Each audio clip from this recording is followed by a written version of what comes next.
யாக்கோபு நிருபம் 5வது அதிகாரத்தை நாம் கவனித்து கொண்டிருக்கிறோம். குறிப்பாக 16ஆம் வசனத்தை நாம் இந்த நாட்களில் தொடர்ந்தேர்ச்சியாக நாம் கற்றுக்கொள்ளும்படியாக இருக்கிறோம். கடந்த வருஷத்தின் இறுதி பகுதியில் 16ஆம் வசனத்தினுடைய முதல் பகுதியை நாம் ஓரளவுக்கு நாம் கவனித்திருக்கிறோம். விதமாக சொல்கிறது, நீங்கள் சொஸ்தமடையும்படிக்கு உங்கள் குற்றங்களை ஒருவருக்கொருவர் அறிக்கையிட்டு ஒருவருக்காக ஒருவர் ஜெபம் பண்ணுங்கள். நீதிமான் செய்யும் ஊக்கமான வேண்டுதல் மிகவும் பலனுள்ளதாக இருக்கிறது என்று வேதம் சொல்லுகிறத நம்ம கவனிக்கிறோம். ஆகினால சொஸ்தமடையும்படிக்கு ஒருவருக்கொருவர் குற்றங்களை அறிக்கை செய்வது எவ்வளவு முக்கியம். வெறும் அறிக்கை செய்வது மாத்திரமல்ல, ஒருவருக்காக ஒருவர் என்ன செய்ய வேண்டும், ஜெபம் பண்ணுவது. அந்த ஜெபத்தில் தான் மாற்றங்கள் வரக்கூடியதாக இருக்கிறது என்பதை நாம் கவனிக்கிறோம். ஆக இன்றைக்கு அதனுடைய பிற்பகுதியை நாம் கற்றுக்கொள்ளும்படியாக இருக்கோம். நீதிமான் செய்யும் ஊக்கமான வேண்டுதல் மிகவும் பலனுள்ளதாக இருக்கிறது என்று வேதம் சொல்லுகிறத நம்ம கவனிக்கிறோம். அப்போ the prayer of the righteous man makes tremendous power available என்று ஒரு அற்புதமான மொழிபெயர்ப்பு சொல்லுகிறோம். அதனுடைய மாற்று மொழிபெயர்ப்புகளை நான் உங்களுக்கு சொல்ல வேண்டும் என்று சொன்னால், the effective fervent prayer of the ரைச்சியஸ்ன்னு இருக்கிறோம். அதாவது அதை இன்னும் எளிமைப்படுத்த வேண்டும் என்று சொன்னால், the heartfelt continued prayer of the ரைச்சியஸ்ன்னு இருக்கிறோம். மிகுந்த பலனுக்கு எதுவாக இருக்கிறது என்று வேதம் சொல்லுகிறத நம்ம கவனிக்கிறோம். அப்படி என்றால் இல்லை, இப்போ பொதுவாகவே நம்ம கவனிக்கிறோம், ரொம்ப வல்லமையுள்ள ஜெபம் என்று சொல்லுவோம் இல்லையா. ஹி மேக்ஸ் பவர்ஃபுல் ப்ரேயர்ஸ் அப்படின்னு சொல்கிறதெல்லாம் கேட்டுக்கிறோம். அவங்களுடைய ஜெபம் ரொம்ப வல்லமையுள்ளது அப்படின்னு சொல்கிறோம். எதை வச்சு சொல்கிறோம் அப்படிங்கிற ஒரு கேள்வி ரொம்ப ரொம்ப முக்கியம் இல்லை. இவர்கிட்ட வல்லமை இருக்கிறது, இவர்கிட்ட வல்லமை இல்லை அப்படின்னு சொல்கிறதெல்லாம் நம்ம கேட்டிருக்கிறோம். அப்போ வல்லமை எங்கே இருக்கிறது? இங்கே நம்ம கவனித்து பார்க்கும் பொழுது, நீதிமான் செய்யக்கூடிய ஜெபம் மிகுந்த பலனுக்கு எதுவாக இருக்கிறது அப்படின்னு வேதமே ரொம்ப தெளிவாக நமக்கு விளக்கம் சொல்லுகிறதை நாம் கவனிக்க முடியும். அப்படி என்றால் இதை ரெண்டு விதத்தில் நாம் நிதானிப்பது ரொம்ப ரொம்ப முக்கியம். ஒன்று, நீதிமான் யார் என்பதை கவனிக்க வேண்டும். ரெண்டாவது, நீதிமானாக இருந்து ஜெபிக்கிறதின் விளைவு தான் அது மிகுந்த பலனுக்கு எதுவாக இருக்கிறது என்பதை கவனிப்பது மிகவும் முக்கியமாக வேதம் நமக்கு போதிக்கிறோம். அப்போது it is very effective and it is very powerful. அது ரொம்ப செயல் நிறைந்ததாக செயலாக்கம் கொண்ட அற்புதமான ஜெபமாக இருக்கிறது என்று கேட்கும் பொழுது, யார் ஜெபிக்கிற ஜெபம் என்று கேட்கும் பொழுது தான் இந்த பதில் ரொம்ப முக்கியமாக இருக்கிறது. நீதிமான் செய்யக்கூடிய ஊக்கமான வேண்டுதல் என்று வேதம் சொல்லுகிறதை நாம் கவனிக்கிறோம். அப்போது நாம் பார்க்கும் பொழுது, அப்போ நீதிமான் யார் என்று கவனிப்பது ரொம்ப ரொம்ப முக்கியம். அதனுடைய எளிமையான விளக்கம் தான் நான் இன்றைக்கு நாம் கற்றுக்கொள்ளும்படியாக இருக்கிறோம். எப்படி இருக்கிறது என்று கேட்டால், one who is rightly related with God, தேவனோடு சரியான உறவு வைத்திருக்கிறவன் நீதிமான் இல்லையா. One who is rightly related with God. அடுத்த கேள்வி, how can I rightly relate with God, தேவனோடு எப்படி சரியான ஒரு உறவுக்குள்ளதாக நான் வர முடியும் என்ற ஒரு கேள்வி கேட்போம் என்று சொன்னால், இவைகளெல்லாம் அடிப்படையான சத்தியங்கள். ஆனால் இவைகள் தான் ரொம்ப ரொம்ப முக்கியம். விசுவாசம் இல்லாமல் தேவனுக்கு பிரியமாக இருப்பது கூடாத காரியம். ஒரு தேவனை தேடுகிறவன் அவர் உண்டென்றும் தம்மை தேடுகிறவர்கள் அவர் பலனளிக்கிறார் என்றும் என்ன செய்ய வேண்டும், விசுவாசிக்க வேண்டும். அப்போ ஆபிரகாம் கர்த்தரை விசுவாசித்தான், அது அவனுக்கு நீதியாக என்ன செய்யப்பட்டார். அப்போ இந்த ரெண்டு வசனங்களை வைத்து பார்ப்போம் என்று சொன்னால், how can you rightly be related to God, தேவனோடு சரியான உறவை எப்படி வைத்துக்கொள்ள முடியும் என்று கேட்டால், அவர் மீது நாம் என்ன வைக்க வேண்டும், விசுவாசம் வைக்க வேண்டும் என்பது தான் அவனுடைய அற்புதமான எளிமையான கருத்தாக இருக்கிறார். அப்போது a man who is rightly related with God, தேவனோடு சரியான உறவில் இருக்கக்கூடியவன் ஜெபிக்கிற ஜெபமானது மிகுந்த பலனுக்கு எதுவாக இருக்கிறது. அப்போ மிகுந்த பலன் எப்படி வருகிறது என்று கேட்டால், தேவனோடு அவனுக்கு என்ன இருக்கிறது, சரியான உறவு இருக்கிறது. அப்போ அந்த சரியான உறவு இருக்கிறவன் ஜெபம் பண்ணினால் அது கட்டாயம் ஊக்கம் நிறைந்த ஜெபமாகத்தான் என்ன செய்யும் இருக்கும் என்பது தான் அதனுடைய மிகப்பெரிய அடிப்படையான ஒரு சத்தியமாக இருக்கிறத நம்ம கவனிக்கிறோம். 2 கொரிந்தியர் 5:17 இதெல்லாம் தெரிஞ்ச வசனங்கள். 5வது அதிகாரம் 21ஆம் வசனம், இவைகளெல்லாம் பார்க்கும் பொழுது, ஒருவன் கிறிஸ்துவுக்குள் இருந்தால் அவன் புது சிருஷ்டி அல்லவா. 21ஆம் வசனம் வரும் பொழுது, நாம் தேவனுடைய நீதியாகும்படிக்கு பாவமறியாத அவர் நமக்காக என்ன செய்யப்பட்டார். அதாவது we are the righteousness of God in Christ ஜீசஸ்ன்னு இருக்கிறோம். கிறிஸ்துவுக்குள் நீங்களும் நானும் தேவனுடைய நீதியாக இருக்கிறோம். How are we made right with God, தேவனோடு எப்படி நாம் சரியான உறவுக்குள் வந்தோம் என்று சொன்னால், கிறிஸ்துவின் மூலமாக தான் இந்த சரியான உறவுக்குள் என்ன செய்திருக்கிறோம், வந்திருக்கிறோம். மறுபடியும் ஏன் இதெல்லாம் நம்ம கவனிக்க வேண்டும் என்று கேட்டால், இதுதான் ரொம்ப அடிப்படையான விஷயம். பாவியாகிய மனுஷன் எப்படி பரிசுத்தமான தேவனோடு சரியான உறவில் இருக்க முடியும்? ஒருவர் வடதுருவம், இன்னொருவர் தென்துருவம். இவர்கள் சேருவதற்கு வாய்ப்பே கிடையாது. பாவத்தை பாராத சுத்த கண்ணன் எப்படி நம்மை நோக்கி பார்க்க முடியும்? அல்லது ஒருவரும் சேரக்கூடாத ஒளியில் வாசம் பண்ணுகிறவர்களில் நான் எப்படி போய் சேர முடியும்? இதெல்லாம் சாத்தியமாகாத ஒரு விஷயமாக இருக்கார். அப்படிப்பட்ட சூழ்நிலையில் கிறிஸ்து இயேசுவின் மூலமாக வேதம் ரொம்ப அற்புதமாக நமக்கு போதிக்கிறது. அவரை அப்பா பிதாவே என்று கூப்பிட பண்ணுகிற புத்திர சுவிகாரத்தினுடைய ஆவியை கர்த்தர் நமக்கு என்ன செய்திருக்கிறார், கொடுத்திருக்கிறார். அதனுடைய விளைவு தான் நாம் இப்படிப்பட்ட ஒரு அற்புதமான உறவுக்குள்ளதாகவும் ஒரு அற்புதமான ஜெப வாழ்க்கைக்குள்ளதாகவும் கர்த்தர் நம்ம என்ன செய்கிறார், கொண்டு வரக்கூடியவராக இருக்கிறார். அப்போது the prayer of the righteous man makes it very powerful and it makes it very effective.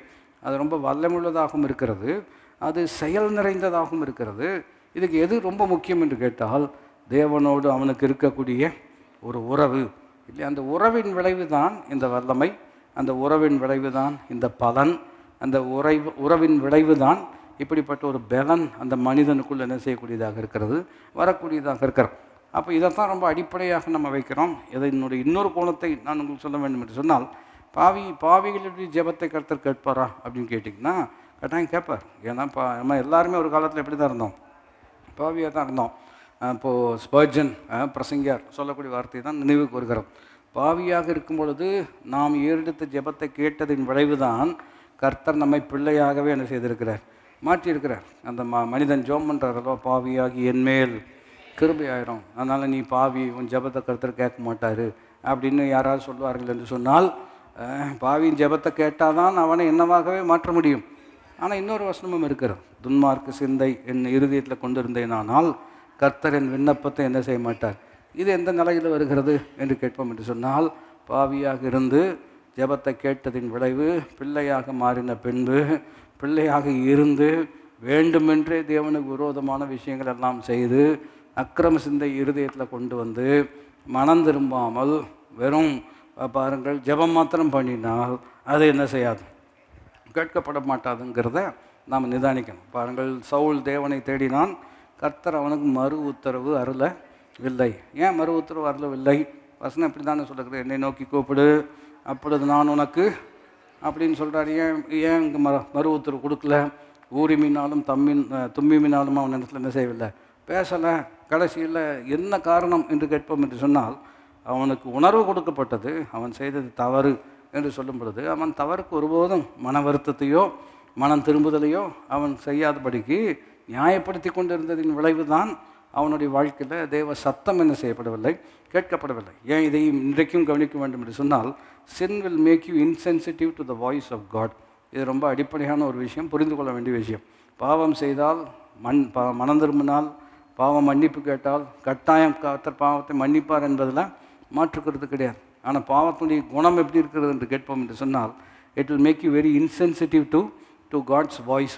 தேவ சத்தத்திற்கு உங்களை பாருங்கள் எப்படி கொச்சையாக சொன்னால் சொரணை இல்லாதவர்களாக என்ன செய்து விடுகிறது, மாற்றி விடுகிறோம். காரணம் என்னவென்று கேட்டால், பாவத்தினுடைய விளைவு அப்படிப்பட்ட ஒரு குணமுள்ளதாக இருக்கிறது. இப்போ உதாரணத்தை எப்படி சொல்ல வேண்டும் என்று சொன்னால், இப்போ சிலர் சூடாக காஃபி குடிச்சு பழகிருப்பாங்க, அதுதான் எளிமையான உதாரணம். இப்போ நீங்களும் அவங்க கூட போய் குடிக்க உட்காந்தீங்க அப்படின்னு சொன்னீங்கன்னா, நீங்கள் டம்ளரில் எடுத்து ஊதி முதல் சிப்பு நீங்கள் எடுக்கிறதுக்குள்ளே அவங்க டம்முன்னு என்ன செஞ்சுருவாங்க, டம்ளர் வச்சுருவாங்க. என்னங்க இவ்வளோ சூடு எப்படி குடிக்கிறீங்க அப்படின்னு சொன்னால், பழக்கம்தான் அப்படின்னு சொல்லுவாங்க. அந்த நாக்கு அந்த சூட்டுக்கு என்ன செஞ்சிருச்சு, பழகிடுச்சு. அது போல பாவம் சுய சத்தத்துக்கு நல்லா பழகிடும், எந்த சத்தத்துக்கு கவனம் கொடுக்க முடியாமல் போய்விடுகிறது, தேவ சத்தத்தை. அதனால சரியான உறவு இருக்கக்கூடிய ஒரு மனிதனாக இருப்போம் என்று சொன்னால், நாம் அவரோடு இருக்கக்கூடிய உறவு, அவரோடு பண்ணக்கூடிய விண்ணப்பங்கள் மிகுந்த பலனுக்கு எதுவாக இருக்கிறது. ஆகினால நம்ம ஜோம் பண்ணணும், ஆண்டவரை always keep me very sensitive to your voice. உங்களுடைய சத்தத்தை கேட்பதற்கு நான் கூர்மை உள்ளவனாக இருக்க நீர் எனக்கு என்ன செய்ய வேண்டும், கிருபை செய்ய வேண்டும் என்று கேட்பது ரொம்ப ரொம்ப முக்கியம். அப்போ மறுபடியும் வசனத்துக்கு நாம் கவனத்தை கொண்டு வருவோம் என்று சொன்னால், நீதிமான் செய்யக்கூடிய வேண்டுதல் மிகுந்த பலனுக்கு எதுவாக இருக்கிறது. இப்போ நீதிமான் சொன்னாலே நம்ம கற்றுக்கொண்டது போல் தேவனோடு அவனுக்கு என்ன இருக்கிறது, உறவு இருக்கிறோம். மறுபடியும் எந்த மாதிரி உறவு அப்படிங்கிறத நம்ம புரிஞ்சு கொண்டால்தான் எப்படிப்பட்ட ஜெபத்தை நாம் செய்ய வேண்டும் என்பதை நாம் விளங்கிக் கொள்ள முடியும். இப்போ சில நேரத்தில் இமெயில் இருக்கிறது, லெட்டர் இருக்கிறது இல்லையா, இருக்கும் பொழுது பாருங்கள், அவங்க யாருன்னே நமக்கு தெரியாது, நபர் யாருன்னே நமக்கு தெரியாது. ஆகியனால எப்படி அட்ரஸ் பண்ணுவாங்க? டியர் சார்/மேடம் அப்படி தானே போட்டிருப்பாங்க. ஏன்னா இது சாராக இருக்கிறாரா மேடமாக இருக்கிறாங்கன்னு என்ன செய்யாது, தெரியாது. இல்லைனா to whom so ever it may concern அப்படின்னு ஒரு ஜென்ரல் லைன் போட்டுருவாங்க. அது நீ எவனாக இருந்தால் எனக்கு என்னங்கிற மாதிரி ஆரம்பிக்கிற மாதிரி இருக்கிறோம். ஆனால் குறிப்பு என்னவென்று கேட்டால், ஆள் தெரியல அப்படின்னு சொன்னோம்னா கொத்து மதிப்பாக தான் என்ன செய்ய முடியும் இல்லையா, சொல்ல முடியும். ஆனால் இங்கே உறவு இருக்கிறதுனால இது ஆள் தெரியாத ஒரு விண்ணப்பம் கிடையாது. ஆளோடு உறவு இருக்கிறது, நல்ல அற்புதமான ஒரு அனுபவம் இருக்கிறபடினால நம்முடைய ஜெபதோனியே எப்படி இருக்கிறது, ரொம்ப வித்தியாசமாக இருக்க வேண்டும் என்பது ரொம்ப ரொம்ப முக்கியம். அப்போ சில விஷயங்களை நம்ம கவனிப்போம் என்று சொன்னால், சிலர் எப்போவுமே ஆண்டவரோடு அப்படி இது குறையாக சொல்லலை, நிதானிக்கும்படியாக சொல்லுகிறேன். அவர் எஜமான், நாம் எப்படி இருக்கிறோம், வேலைக்காரராக இருக்கிறோம். ஆகினால அந்த விஷயம் பைபிளில் போதிக்கப்படுகிறதா என்று கவனித்து பார்த்தீங்கன்னா கட்டாயம் போதிக்கப்படுகிறோம். ஆனால் அந்த மாஸ்டர் சர்வெண்ட் ஸ்லேவ்ங்கிற மென்டாலிட்டியே இருக்கிறது அப்படின்னு சொன்னோம்னா, அங்கே அன்பு இருக்கிறதா பயம் இருக்கிறதா என்பதை நாம் என்ன செய்ய வேண்டும், கவனிப்பது ரொம்ப ரொம்ப முக்கியம் இல்லையா. அன்பில்லாதவன் தேவனை அறியான், பூரண அன்பு பயத்தை என்ன செய்கிறது, புறம்பே தழுகிறது. இயேசு எப்படி சொல்லுகிறார் என்று கேட்டால், நான் இனி உங்களை வேலைக்காரர் என்று என்ன செய்வதில்லை, சொல்வதில்லை. ஏன் சொல்வதில்லை? அவரே ஒரு விளக்கம் சொல்கிறார். வேலைக்காரனுக்கு எஜமானி என்ன மனசில் வச்சுருக்கிறாரு, எதுக்காக இதை செய்ய சொல்கிறாருன்னு என்ன செய்யாது, தெரியாது. அவங்க உறவு எப்படி இருக்குது என்று கேட்டால், 160 சொல்கிறார் அல்லவா, ஒருவனை வா என்றால் வருகிறான், ஒருவனை போ என்றால் என்ன செய்கிறான், போகிறான். இதை செய் என்று சொன்னால் செய்யணும், இது செய்யக்கூடாதுன்னா செய்யக்கூடாது. வேறு மறுகேள்விக்கு அங்கே என்ன இல்லை, இடமே கிடையாது.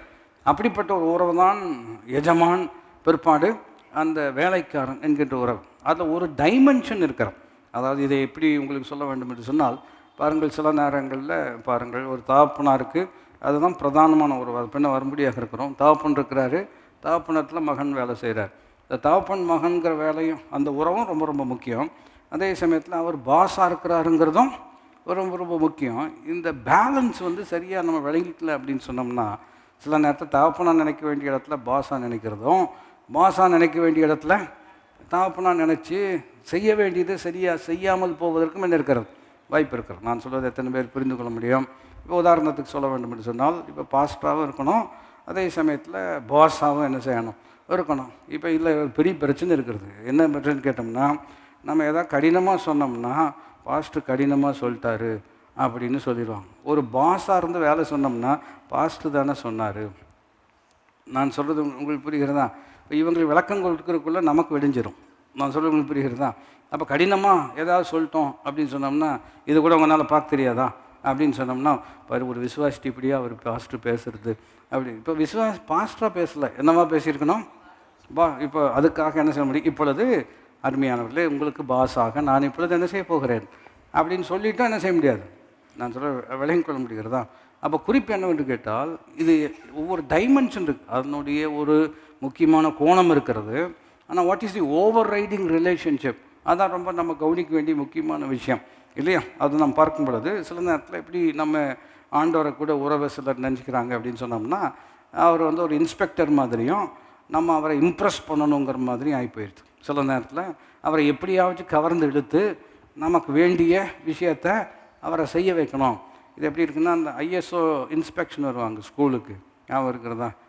அன்னைக்கு பார்த்திங்கன்னா எல்லோரும் சூப்பராக என்ன செஞ்சுருப்பாங்க, யூனிஃபார்ம் போட்டிருப்பாங்க, எல்லா டீச்சரும் பயங்கரமாக இருப்பாங்க, கிளாஸ்லாம். இப்போ ஸ்கூலில் இன்ஸ்பெக்ஷன் வர்றாங்க இல்லையா, இன்ஸ்பெக்ஷன் வர்றாங்க. அப்போ ஒவ்வொரு கிளாஸாக அந்த இன்ஸ்பெக்டர் வருவார் அல்லவா. அப்போ பார்த்திங்கன்னா அந்த படிக்கிற பசங்களெல்லாம் முன்னாடி உட்கார வச்சுருப்பாங்க. அப்போ முன்னமே டீச்சர் சொல்லி கொடுத்துருப்பாங்க, கேள்வி கேட்டால் கை தூக்கக்கூடாது. யார் தான் கை தூக்கணும், இவங்க தான் கை தூக்கணும். எங்கள் கிளாஸில் அப்படி தான் 8வது 9வது நினைக்கிறேன், வேணும்ன்ட்டு அவர் கேள்வி கேட்டோன்னே கை தூக்கிட்டான், தெரியாதவன்.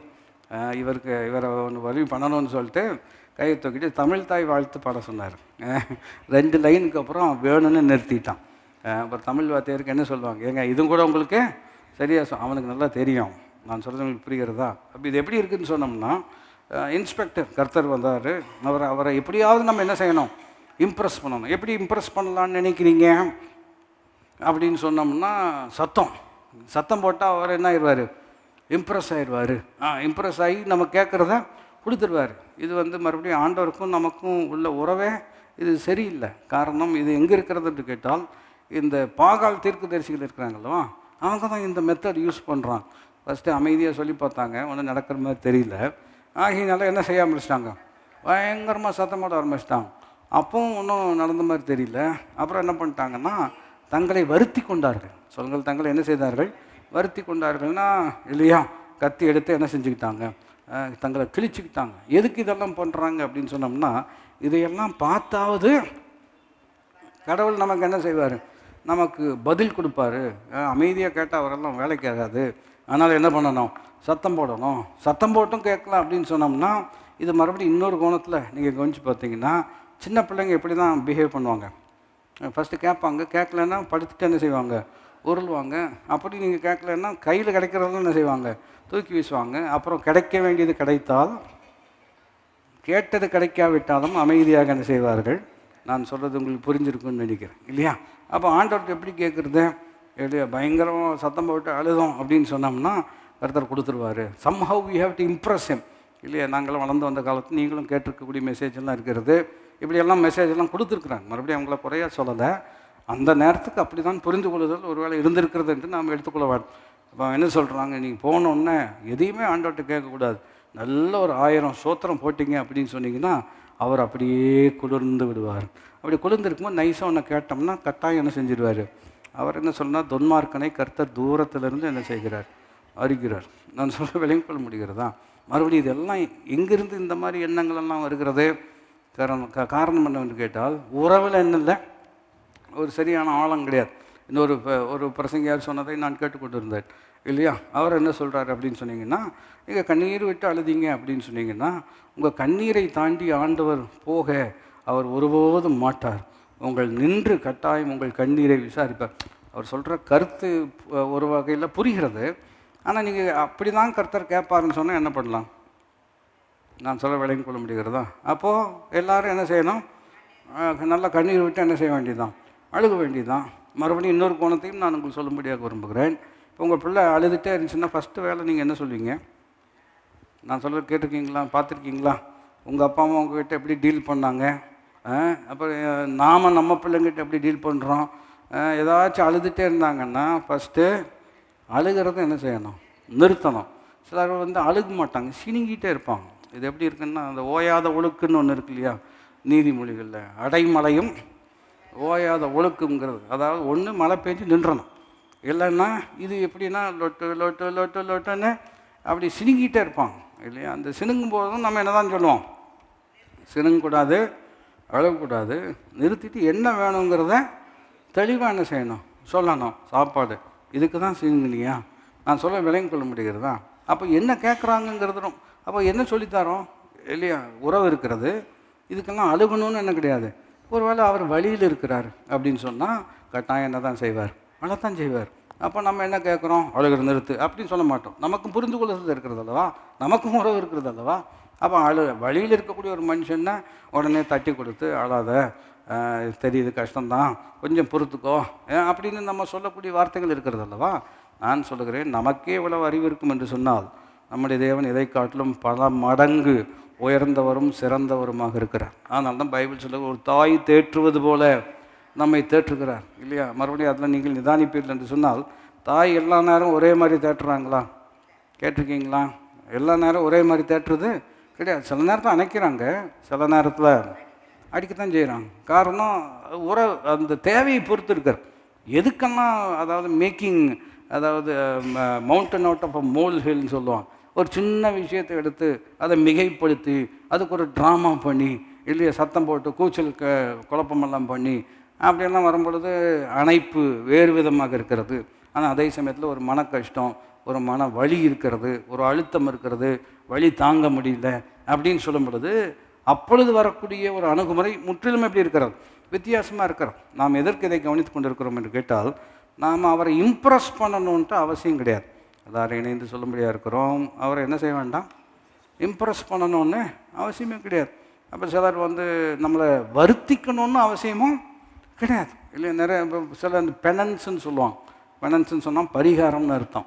நம்ம எதாவது தப்பு பண்ணிட்டோம் அப்படின்னு சொன்னோம்னா சில வழிமுறைகளில் இந்த பரிகாரம் செய்யணும்னு ஒரு முறைமை வச்சுருக்கிறாங்க. ஆனால் வேதம் போதிக்கிறது இயேசு தான் நமக்கு பரிகாரி. ஏன்னா நம்ம பாவத்துக்கு பரிகாரம் செய்யணும் அப்படின்னு சொன்னோம்னா இந்த ஜென்மத்தில் நம்ம பரிகாரம் செஞ்சு முடிக்கவே முடியாது இல்லையா? அவர் தான் நமக்கு பரிகாரம், அவர் தான் நமக்கு பரிகாரி. சர்வலோகத்தின் பாவங்களையும் சுமந்து தீர்க்கிற கிருபாதார பலி அவரே என்று வேதம் நமக்கு போதிக்கிறோம். அப்போ பரிகாரம்னு சொன்னோம்னா 7 வாரம் இல்லையா, அப்புறம் 14 வாரம், 21 வாரம் இல்லையா? 7th டேபிள் தெரிஞ்சிச்சுன்னா உங்களுக்கு ரொம்ப ஈஸியாக இருக்கும். நான் சொல்ல விளையும் கொள்ள முடிகிறதா? அவ இதெல்லாம் பண்ணணும், இவ்வளோ தூரம் வரணும், காலையில் 5000 ஸ்தோத்திரம், அப்புறம் சாயங்காலம் ஒரு 5000, இதெல்லாம் பண்ணிங்கன்னா இந்த தோஷத்தை கழிக்கணும். அதுக்கும் பைபிளுக்கு என்ன கிடையாது, சம்மந்தம் கிடையாது. இப்போ இதெல்லாம் எங்கேருந்து வந்துச்சு அப்படின்னா நம்ம வந்த பின்னணியில் இதெல்லாம் இருக்குது. நான் சொல்ல விளையும் கொள்ள முடிகிறதா? அப்போ அந்த பின்னணியிலிருந்து வந்ததுனால அந்த எண்ணங்களெல்லாம் இதுக்குள்ளே என்ன செய்திருக்கிறார்கள், புகுத்திருக்கிறார்கள். இதையெல்லாம் மேற்கொள்ளணும்னா ஒரே வழி தான் இருக்கிறது. சத்தியத்தை அறிவீர்கள், சத்தியம்தான் உங்களை என்ன செய்யும், விடுதலையாக்கும். இன்னொரு கோணத்தில் நாம் இதை கவனிக்க வேண்டும் என்று சொன்னால், what makes the prayer powerful and what makes prayer very effective. நீதிமான் செய்யக்கூடிய ஜெபம் மிகுந்த பலனுக்கு எதுவாக, வாட் மேக்ஸ் இட், அது எது அதை மிகுந்த பலனுக்கு எதுவாக மாற்றுகிறது என்று கேட்போம் என்று சொன்னால், நான் போடக்கூடிய சத்தம் கிடையாது, நம்முடைய அழுகையோ கண்ணீரோ கிடையாது. வியாக்குலம் இருந்தால் கட்டாயம் அழுக வரத்தான் செய்யும். அவர் உரத்த சத்தமாய் ஜெபம் பண்ணார், ஆமாம் அழுத்தம் இருந்தால் அது கட்டாயம் தான் வரும். ஆனால் சத்தமும் கண்ணீரும் தான் இந்த காரியத்தை நடப்பித்தது என்று நாம் என்ன செய்ய முடியாது, கன்க்ளூஷன், அப்படி ஒரு முடிவுக்கு நாம் வர முடியாது. உறவு தான் முக்கியம் என்பதை நம்ம கவனிக்கிறோம். ரெண்டாவது, நான் உங்களுக்கு சொன்னது போல் அவரை எப்படியாவது இம்ப்ரெஸ் பண்ணி அவர்கிட்ட இருந்து எதையாவது கட்டாயம் நம்ம என்ன செய்யணும், வாங்கிடணும் அப்படிங்கிறதும் பைபிளில் அங்கே சொல்லப்படல. சிலர் வந்து டிரான்சாக்ஷனலாக இருப்பாங்க. இதெல்லாம் முன்னே படித்தது தான், ஆனால் நினைப்பூட்டும்படியாக விரும்புகிறேன். டிரான்சாக்ஷனல் சொன்னோம்னா இந்த பண்டம் பரிமாற்றம் மாதிரி அவர்கிட்ட ஜெபம் பண்ணுறது. அதாவது நீர் இதை கொடுத்தீர்னா நான் இதை கொடுப்பேன், பைபிள் ஆதாரம் இருக்குதா அப்படின்னா அப்படி பண்ணியிருக்கிறாங்கன்னு சொல்லியிருக்கிறோம். அதாவது இதில் இன்னொரு பிரமாணத்தையும் நாம் கவனிக்க வேண்டும். என்னவென்று கேட்டால், there are certain things the Bible ரிப்போர்ட்ஸ்னு சொல்லுவாங்க. அதாவது சில விஷயங்கள் என்ன நடந்தது என்பதை வேதம் சொல்லுகிறது. சில விஷயங்கள் the Bible instructs that this is how it needs to be done. அதாவது சில விஷயங்கள் இப்படி தான் செய்ய வேண்டும் என்று வேதம் உபதேசிக்கிறது. நான் சொல்வதை விளங்கிக் கொள்ள முடிகிறதா? ஒரு வகையில் ரிப்போர்ட் பண்ணுகிறது. ரிப்போர்ட் பண்ணுறது தான் உங்களுக்கு புரிகிறதா, என்ன நடந்துங்குதுங்கிறத சொல்லுகிறது. இன்னொரு வகையில் இப்படி தான் செய்ய வேண்டும் என்று கற்பனையாகவே என்ன செய்கிறது, போதிக்கிறோம். உதாரணம் சொன்னால் நீங்கள் விளங்கிக்கலாம். இந்த ராகாப் இருக்கிறாங்களவா, அந்த அம்மா வந்து உங்கள்கிட்ட ஆள் வந்தாங்களா அப்படின்னு கேட்கும் பொழுது அந்த அம்மா என்ன சொல்கிறாங்க, அவள் யாருமே வரல அப்படின்ட்டாங்க. அப்போது இதை வச்சு பைபிள் என்ன போதிக்குது நமக்கு, நீங்கள் யோசிக்கிறது ரொம்ப நல்லது. இந்த ஒரு சம்பவத்தை வச்சு பைபிள் என்ன போதிக்கிறது அப்படின்னு கேட்டிங்கன்னா, எப்படி கொண்டு வரலாம், கொண்டு வந்திருக்கிறாங்க அப்படின்னு சொன்னோம்னா, நல்ல விஷயங்களுக்காக, நீங்கள் சொல்கிறது பார்த்தா ஆமேன்னு சொல்கிற மாதிரி வருது. நான் சொல்ல நல்ல விஷயங்களுக்காக போய் சொல்லலாம் அப்படின்னு சிலர் நினைக்கிறாங்க. மறுபடியும் அடுத்த கேள்வி, எது நல்ல விஷயம்? மாமியாரை தாட்டுறதா? என்னை பொறுத்த வரைக்கும் அது நல்ல விஷயம் அப்படின்னு வர வாய்ப்பு இருக்கிறதா இல்லையா? அப்போ பைபிள் என்ன சொல்லுகிறது? இந்த அம்மா பொய் சொன்னாங்கங்கிறது நமக்கு தெரிகிறது. பொய் சொல்லலான்னு வேதம் சொல்லுகிறதா, பொய் சொன்னார்கள்னு சொல்லுதா? வித்தியாசம் தெரியும். இது பைபிள் ஸ்டடி தானே. மறுபடியும் பொய் சொல்லலாம்னு இந்த வசனத்தில் சொல்லுகிறதா, அதான் பொய் சொன்னார்கள்னு நம்ம எடுத்துக்கிறதா? பொய் சொன்னார்கள்னா என்ன செய்ய முடியும், எடுத்துக்க முடியும். நல்ல காரியத்துக்காக தானே அப்படின்னு நீங்கள் சொல்லலாம். மறுபடியும் எது நல்ல காரியம் அப்படின்னு ஒரு கேள்வி கேட்டிங்கன்னா, உங்களுக்கு தப்புன்னு தோன்றுறது எனக்கு கரெக்டுன்னு தோணும், எனக்கு கரெக்டுன்னு சொல்கிறது உங்களுக்கு என்ன செய்யும், தப்புன்னு தோணும். அப்போ என்ன பண்ணலாம், அதுக்கு தான் வேதத்தை நிதானித்து பார்ப்பது ரொம்ப ரொம்ப முக்கியம். ஆக சில விஷயங்கள் பைபிள் ரிப்போர்ட்ஸ் இப்படி தான் செஞ்சிருவாங்க அப்படின்னு சொல்லுகிறார். ஆனால் அப்படி தான் செய்ய வேண்டும் என்றல்ல, இப்படி தான் செய்ய வேண்டும் என்று போதிக்கவும் என்ன செய்கிறோம்.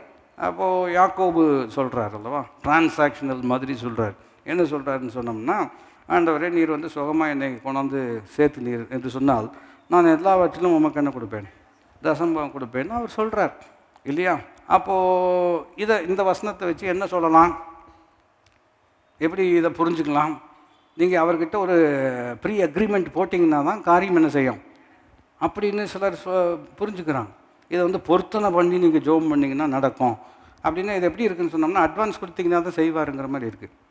நான் சொல்கிறது விளங்கிக் கொள்ள முடிகிறதா? புரிஞ்சுக்கிறீங்களா, புரியலையா? அப்போ பொருத்தனை ஜெபம்னா என்ன அர்த்தம்? பொருத்தனை ஜெபம்னா என்ன அர்த்தம்? கர்த்தர் உங்களுக்கு நன்மை செய்வார், செய்யும் பொழுது நன்றி சொல்லி தான் நம்ம என்ன செய்கிறோம், கொடுக்குறோம். நான் சொல்வது எத்தனை பேருக்கு புரிந்து கொள்ள முடியும். அப்படி இல்லைன்னா என்ன ஆயிரும்னா இந்த மாதிரி டிரான்சாக்ஷனெல்லாம் போயிடும். அப்போ யாக்கோபு சொல்கிறார், நீர் என்னை திரும்ப கொண்டு வந்தால் நான் உமக்கு எல்லாவற்றிலும். இப்போ உதாரணத்துக்கு சும்மா மனுஷிகமாக புரிஞ்சு கொள்வதற்காக நாம் யோசிக்கிறோம். இப்போ ஆண்டவர் சொல்கிறாரு, அதை அப்படி நீ கொடுக்கணும்னு எனக்கு அவசியம் கிடையாது, நீ வேணாம் வேலையை பார்த்துக்கோ அப்படின்ட்டாருன்னா நான் சொல்கிறது எத்தனை பேருக்கு புரியாது? நீ திரும்ப கொண்டு வந்தால் நான் கொடுக்குறேன்னு சொல்கிறார். நீயே வந்துக்கோ, உன் பணமும் எனக்கு வேண்டாம், உன் உறவும் எனக்கு வேண்டாம் அப்படின்னு சொன்னோம்னா யாக்கோபு எங்கே இருப்பார்? லாபான் கிட்ட மாட்டி அவர் படாத பாடுபட்டு அவர் அங்கேயே தான் இருந்திருப்பார். நான் சொல்லுங்க புரிகிறதா? அப்போ இது வேதம் இதிலிருந்து என்ன போதிக்கிறது என்று கேட்டால், இப்படி அவர் ஒரு ஒரு அந்த காலத்தில் இருந்த ஒரு உறவில் நிலையில் ஆண்டவரே நான் இதையெல்லாம் நமக்கு என்ன செய்வேன், தருவேன்னு சொல்கிறார். அதுக்கப்புறம் நீங்கள் பல ஏற்ற தாழ்வுகளெல்லாம் வந்து முடிஞ்சதுக்கப்புறம் வரும் பொழுது அவர் சொல்கிறாரு, ஆண்டவரே கோலும் கையுமாய் போனேன், இப்படி 2 பரிவாரத்தோடு கொண்டு வந்திருக்கிறீர், இதுக்கெல்லாம் நான் எம்மாத்திரம் என்று சொல்கிறார். நான் சொல்ல விளையும் கொள்ள முடிகிறதா? பாருங்கள், தாவீது ஒரு அற்புதமான ஒரு உதாரணம். அவர் இந்த பேரம் பேசுகிறதெல்லாம் ஒன்றுமே கிடையாது. அவருடைய உதாரணத்தை கவனித்து பார்ப்பீர்கள் என்று சொன்னால், உம்முடைய கரத்திலிருந்து வாங்கி நாங்கள் உமக்கு என்ன செய்கிறோம், தருகிறோம். இப்படி உம்முடைய கரத்திலிருந்து வாங்குவது எங்களுக்கு கிடைத்த பெரிய ஆசீர்வாதம். ஆனால் திரும்ப உமக்கு கொடுக்கணுங்கிற குணம் இருக்கிறதல்லவா, அது நீர் எங்கள் கொடுத்ததற்காக உமக்கு நாங்கள் என்ன செய்கிறோம், நன்றி செலுத்துகிறோம். புதிய ஏற்பாட்டுக்குள்ளே வரும் பொழுது டிரான்சாக்ஷனல்லாம் ஒன்றும் கிடையாது, டிரான்ஸ்ஃபர்மேஷன் ஆனதுனால தான் நம்ம கொடுக்குறோம். நான் சொல்வது எத்தனை பேருக்கு புரிந்து கொள்ள முடியும்? இப்போ பாருங்கள், வேதம் எப்படி நமக்கு போதிக்கிறது என்று கேட்டால், வேதத்தில் நம்ம வாசிக்கும் பொழுது உற்சாகமாய் கொடுக்குற ஒன்றத்தில் கர்த்தர் எப்படி இருக்கிறார், பிரியமாக இருக்கிறார். அந்த உற்சாகம்ங்கிற வார்த்தை வந்து பொதுவாக நம்ம எப்படி பழகிட்டோம் அப்படின்னு சொன்னோம்னா, அல்லேலூயா சொல்லுவோம் அப்படின்னா அல்லேலூயான்னு போங்க, உற்சாகமாய் சொல்லுவோம் அப்படின்னு சொன்னோன்னே, அப்போ உற்சாகம்னா எதை நம்ம புரிஞ்சுக்கிட்டோம் வளர்ந்து வந்த காலத்தில், சத்தம் கூட்டுறது. உற்சாகமாய் கொடுப்போம் அப்படின்னா அமௌண்ட்டை கொஞ்சம் என்ன செய்வோம், இன்க்ரீஸ் பண்ணுவோம் அப்படிங்கிற மாதிரி இருக்கிறோம். ஆனால் அப்படி அங்கே வரல. சியர்ஃபுல் கிவிங் அப்படின்னு சொல்லும் பொழுது அந்த வசனத்தினுடைய கோர்வையை நீங்கள் கவனித்து பார்ப்பீர்கள் என்று சொன்னால், சிறுக விதைக்கிறவன் சிறுக அறுப்பான், பெருக விதைக்கிறவன் பெருக அறுப்பான். விதைக்கிறதுக்கு விதையையும் புசிக்கிறவனுக்கு ஆகாரத்தையும் கொடுக்கிறவர் உங்கள் விதையை வர்த்திக்க பண்ணி நீதியின் விளைச்சலை என்ன செய்கிறார், பெருக்குகிறார். இதெல்லாம் அவர் பண்ணுறவராக இருக்கிறபடினால அவரே விதையை கொடுத்து, அவரே நிலத்தையும் கொடுத்து, உங்களுக்கு சாப்பாட்டையும் கொடுத்து, இது விதையுங்கன்னு சொல்லி விதையும் கையில் கொடுக்கும் பொழுது, இவ்வளோ நல்ல தேவன் இவ்வளோ செய்திருக்கும் பொழுது நீங்கள் எப்படி விதைப்பீர்கள்? சந்தோஷமாக தான் என்ன செய்ய முடியும். ஏன்னா அவர் விதை கொடுக்கலான்னா நம்ம கையில் என்ன இல்லை, விதை கிடையாது. நிலம் இல்லைன்னா அவர் கொடுக்கலன்னா நமக்கு எதுவும் கிடையாது. சரி, நிலம் இருக்கிறது, கையில் விதையும் இருக்கிறது, அவர் விளைய செய்யலான்னா என்ன ஆகும்? ஒன்றும் பண்ண முடியாது. இதுலேருந்து என்ன புரிஞ்சுக்கிறோம்? எல்லாமே அவருடைய கிருபை. அந்த கிருபையை புரிந்து கொண்டவர்கள் அவர் கிருபை கொடுத்தவருக்கு எப்படி கொடுப்பார்கள்? நான் சொல்கிற விளையும் கொள்ள முடிகிறேன். கிருபை எல்லா கிருபையும் கொடுத்தவருக்கு எப்படி கொடுப்பார்கள்? சந்தோஷமாக தான் கொடுக்க முடியும். சத்தியம் புரிஞ்சிச்சுன்னா சந்தோஷமாக தான் கொடுக்க முடியும். சத்தியம். அதனால தான் ஒருவனாகலும் व्यसனமாயும் அல்ல கட்டாயமாயுமே. முணங்கிட்டே செய்யணும்னு அவசியம் கிடையாது. ரொம்ப வற்புறுத்துகிறாங்க, அதனால் வேறு வழி இல்லாமல் நான் செஞ்சேன், அந்த நிலையும் வர வேண்டிய அவசியம். ஏன் இதெல்லாம் நம்ம கவனித்து கொண்டு இருக்கிறோம் என்று கேட்டால், உறவு தான் ரொம்ப ரொம்ப முக்கியம். எத்தனை பேர் புரிந்தாமல் என்று சொல்ல முடியும்? இந்த உறவில் தான் பாருங்கள், ஆஃபரிங்ங்கிற வார்த்தை, we bring our offering to you, அதுவும் ஒரு வகையில் சரிதான். We offer up our prayers இருக்கிறதல்லவா, எங்கள் ஜெபங்களை காணிக்கையாக வைக்கிறோம் என்ன சொல்கிறாங்களவா. எல்லாமே இந்த உள்ளத்தில் இருந்து தான் என்ன செய்ய வேண்டும், வர வேண்டும். அப்போ தான் இந்த உள்ளத்தில் உறவு இருக்கும் பொழுது இது ரொம்ப சிறப்பாக செயல்படக்கூடியதாக இருக்கிறது. That's what makes a righteous man's prayer very powerful. இந்த உறவு தான் அவனுடைய ஜெபத்தை மிகுந்த பலனுக்கு ஏதுவாக என்ன செய்கிறது, மாற்றக்கூடியதாக இருக்கிறது. எத்தனை பேருக்கு நான் சொல்வது விளங்கிக் கொள்ள முடியும்? இதெல்லாம் வந்து ரொம்ப லிபரேட்டிங் ட்ரூத். இது வந்து நம்மை விடுவிக்கக்கூடிய அற்புதமான ஒரு சத்தியம். இதை புரிஞ்சுக்கிட்டோம் அப்படின்னு சொன்னோம்னா, நாம் வருத்தத்தோடையோ கட்டாயத்தோடையோ, அவுட் ஆஃப் கில்ட்டுன்னு சொல்லுவாங்க, குற்ற உணர்வின் நிமித்தமாகவோ எதையும் செய்யாதபடிக்கு சந்தோஷமாக விண்ணப்பம் செய்ய, சந்தோஷமாக ஊழியம் செய்ய, சந்தோஷமாக அவருக்கென்று கொடுக்க அற்புதமான ஒரு உறவுக்குள்ளதாக கர்த்தர் கொண்டு வந்திருக்கிறார். எத்தனை பேர் புரிந்தாமே என்று சொல்ல முடியும்? இப்போ உங்களுக்கு நல்ல உறவில் இருக்கிறவங்க அப்படிப்பட்ட நபர்கள் இருக்கும் பொழுது அவர்கள் உங்களிடத்தில் ஏதாச்சும் ஒன்று கேட்குறாங்க அப்படின்னு சொல்லும் பொழுது, உதாரணம் தானே, கேட்குறாங்க. அப்போ நீங்கள் என்ன சொல்வீங்க அப்படின்னு சொன்னீங்கன்னா, எடுத்துக்கோங்கன்றீங்க. என்ன சொல்வீங்க? எடுத்துக்கோங்க. உறவு இல்லாதவங்க கேட்டாங்கன்னா, இருங்க கொடுக்குறேன்பாங்க. இந்த கொடுக்குறேன்னு சொல்கிறதுக்கும் எடுத்துக்கோங்கன்னு சொல்கிறதுக்கும் என்ன வித்தியாசம்? கொடுக்குறேன்னு சொன்னோம்னா கணக்கு போட்டு இது திரும்பி வருமா வராதா, வராதுன்னு தெரிஞ்சு இவ்வளோ தான் கொடுக்கணும், வரும்னு தெரிஞ்சிச்சுன்னா இவ்வளவு கொடுக்கலாம். ஆள் கூட நமக்கு என்ன இல்லை, உறவு இல்லை, ஆனால் உறவு இருக்குது அப்படின்னு சொன்னோம்னா எடுத்துக்கோங்க அப்படின்னு சொல்லுவோம். எவ்வளவு எடுப்பாங்கன்னு நமக்கு தெரியாது. எவ்வளவு எடுத்தாலும் அது ஒரு பெரிய பொருட்டே. எத்தனை பேருக்கு நான் சொல்லுவது புரிந்து கொள்ள முடியும்? அப்போ ஆண்டவர்கிட்ட நம்ம ஜெபம் பண்ணும் பொழுது, ஆண்டவரை உமக்கு கொடுக்குறேன்னு சொல்லலாமா, எடுத்துக்கொள்ளும்னு சொல்லலாமா? எலியா வேறு மாதிரி எடுத்துக்கொள்ளும்னு சொன்னார், அது இல்லை. நான் சொல்கிறது உங்களுக்கு புரிகிறதா? ஆண்டவரை உமக்கு தர்றேன்னு சொல்லலாமா, ஆண்டவரை எதுனாலும் எடுத்துக்கோங்கன்னு சொல்லலாம். நீங்கள் என்ன நினைக்கிறீங்க? இப்படி ஏமான்னு சொல்லிடக்கூடாதுன்னு சிலர் சொல்லுவோம் இல்லையா? மறுபடியும் நம்ம ஆண்டவர் அப்படிப்பட்ட ஆண்டவர் இல்லை. நாங்கள்லாம் வளர்ந்து வர காலத்தில் இப்படி ஒரு பிரசங்கம் கேட்டு அதை ஏன் கேட்குறீங்க, மனசு உளைச்சல் தான். எதை ரொம்ப நேசிக்கிறீங்களோ அதை கர்த்தர் கேட்டுருவார். எதை ரொம்ப நேசிக்கிறீங்களோ அதை கர்த்தர் கேட்டுருவார். இதுக்கு எப்படி உதாரணம் சொல்லிட்டாங்க அப்படின்னா, ஆபிரகாம் ஈசாக்கின் மேல் ரொம்ப அன்பு வச்சபடினால ஆண்டவர் யாரை கேட்டார்? அப்போ அதனால தான் சாரா மேலே அன்பு வச்சுருக்கணும். நான் சொல்கிறது விளங்கி கொள்ள முடிகிறதா? அந்த காலத்தில் கேட்கும்போது பிரசங்கெல்லாம் கேட்டோம். அப்புறம் கொஞ்சம் யோசிக்கணும் இல்லையா? எது மேலே ரொம்ப அன்பு வச்சுருக்கிறீங்களோ அதை கர்த்தர் கேட்பார் அப்படின்னு சொல்லுவாங்க. அதனால் நாங்கள் எப்படி புரிஞ்சுக்கிட்டோம்னா, எது மேலே ரொம்ப பிடிக்குதோ அது எனக்கு பிடிக்கலன்னு யாரை ஏமாற்ற போகிறோம்? நான் சொல்கிறது விளங்கி கொள்ள முடிகிறதா? மறுபடியும் அவர் என் மேலே எவ்வளோ அன்பு வச்சிருக்கிறாருன்னு புரிஞ்சுக்கிட்டோம்னா தான், அவர் என்மேல் வைத்த பிரியத்தின் விளைவு தான் எனக்கு கொடுத்தே இருக்கிறார். நான் சொல்வதை எத்தனை பேர் புரிந்து கொள்ள முடியும்? அவரை இன்னும் ஒரு வகையில் சொல்ல வேண்டும் என்று சொன்னால், அவர் மேல் நாம் வைத்திருக்கிற பிரியத்தை பார்க்கிறோம், அவர் நம்ம மேலே வச்சிருக்கிற பிரியம். அதனால தான் உங்களுடைய பிரியத்தின்படி எங்களுக்கு நன்மை செய்யும்னு இருக்கிறது. வாசிக்கீங்களா? உமது பிரியத்தின்படி கர்த்தர் என் மேல் பிரியமாக இருந்தபடினால் என்னை விசாலத்தில் கொண்டு வந்து வைத்தார். கர்த்தர் என் மேல் பிரியமாக இருக்கிறார் என்பதை எப்படி அறிந்திருக்கிறேன் என்று கேட்டால், என் சத்துரு என்னை மேற்கொள்ளாததினாலே கர்த்தர் என் மேல் எப்படி இருக்கிறார்? பிரியமாக இருக்கிறார். அப்போ இதெல்லாம் எதை குறிக்கிறது என்று கேட்டால், ஏன் இவ்வளவு நேரம் ஜெபம் பண்ணுறீங்க அப்படின்னு கேட்டால் என்ன சொல்லலாம் இல்லையா? அதாங்க டார்கெட்டு 2026 எப்படி ஆகிலும் ஒரு மாதத்துக்கு இத்தனை மணி நேரமாவது என்ன செஞ்சிடணும், ஜெபம் பண்ணிடணும் அப்படின்னு டார்கெட்டுக்கும் கிறிஸ்தவ வாழ்க்கைக்கும் என்ன கிடையாது, சம்மந்தமே கிடையாது. ஏங்க இவ்வளோ நேரம் அவர்கிட்ட பேசிட்டே இருக்கிறீங்க? பின்ன என்னப்பா, அவர்கிட்ட பேசினா நேரம் போகிறதே தெரிய மாட்டேங்குது. பிரியமுள்ளவர்கள் பேசிக்கொண்டார்கள் என்று சொன்னால் எப்படி இருக்கும்? இப்போ சில ஆட்கள் நண்பர்கள் இருக்காங்க, சில அம்மா இருக்கிறாங்க, ரொம்ப அவங்களோட நல்ல உறவில் இருக்காங்க, மணிக்கணக்கான செய்வாங்க, பேசிட்டே இருப்பாங்க. அப்படி என்ன தான் பேசுகிறாங்களோ அப்படின்னு மற்றவங்களுக்கெல்லாம் தோணும் இல்லையா? ஆனால் பேசுகிறவங்கள கவனித்து பார்த்தீங்க அப்படின்னு சொன்னோம்னா, சரி நாளைக்கு கூப்பிட்றேன். நான் சொல்ல உங்களுக்கு புரிகிறதா? நாளைக்கு கூப்பிட்றேன். ஆமாம், இன்றைக்கி ஜோம் பண்ணிங்கல்லவா, நாளைக்கு என்ன பண்ண போகிறீங்க? நான் சொல்ல உங்களுக்கு புரிகிறதா?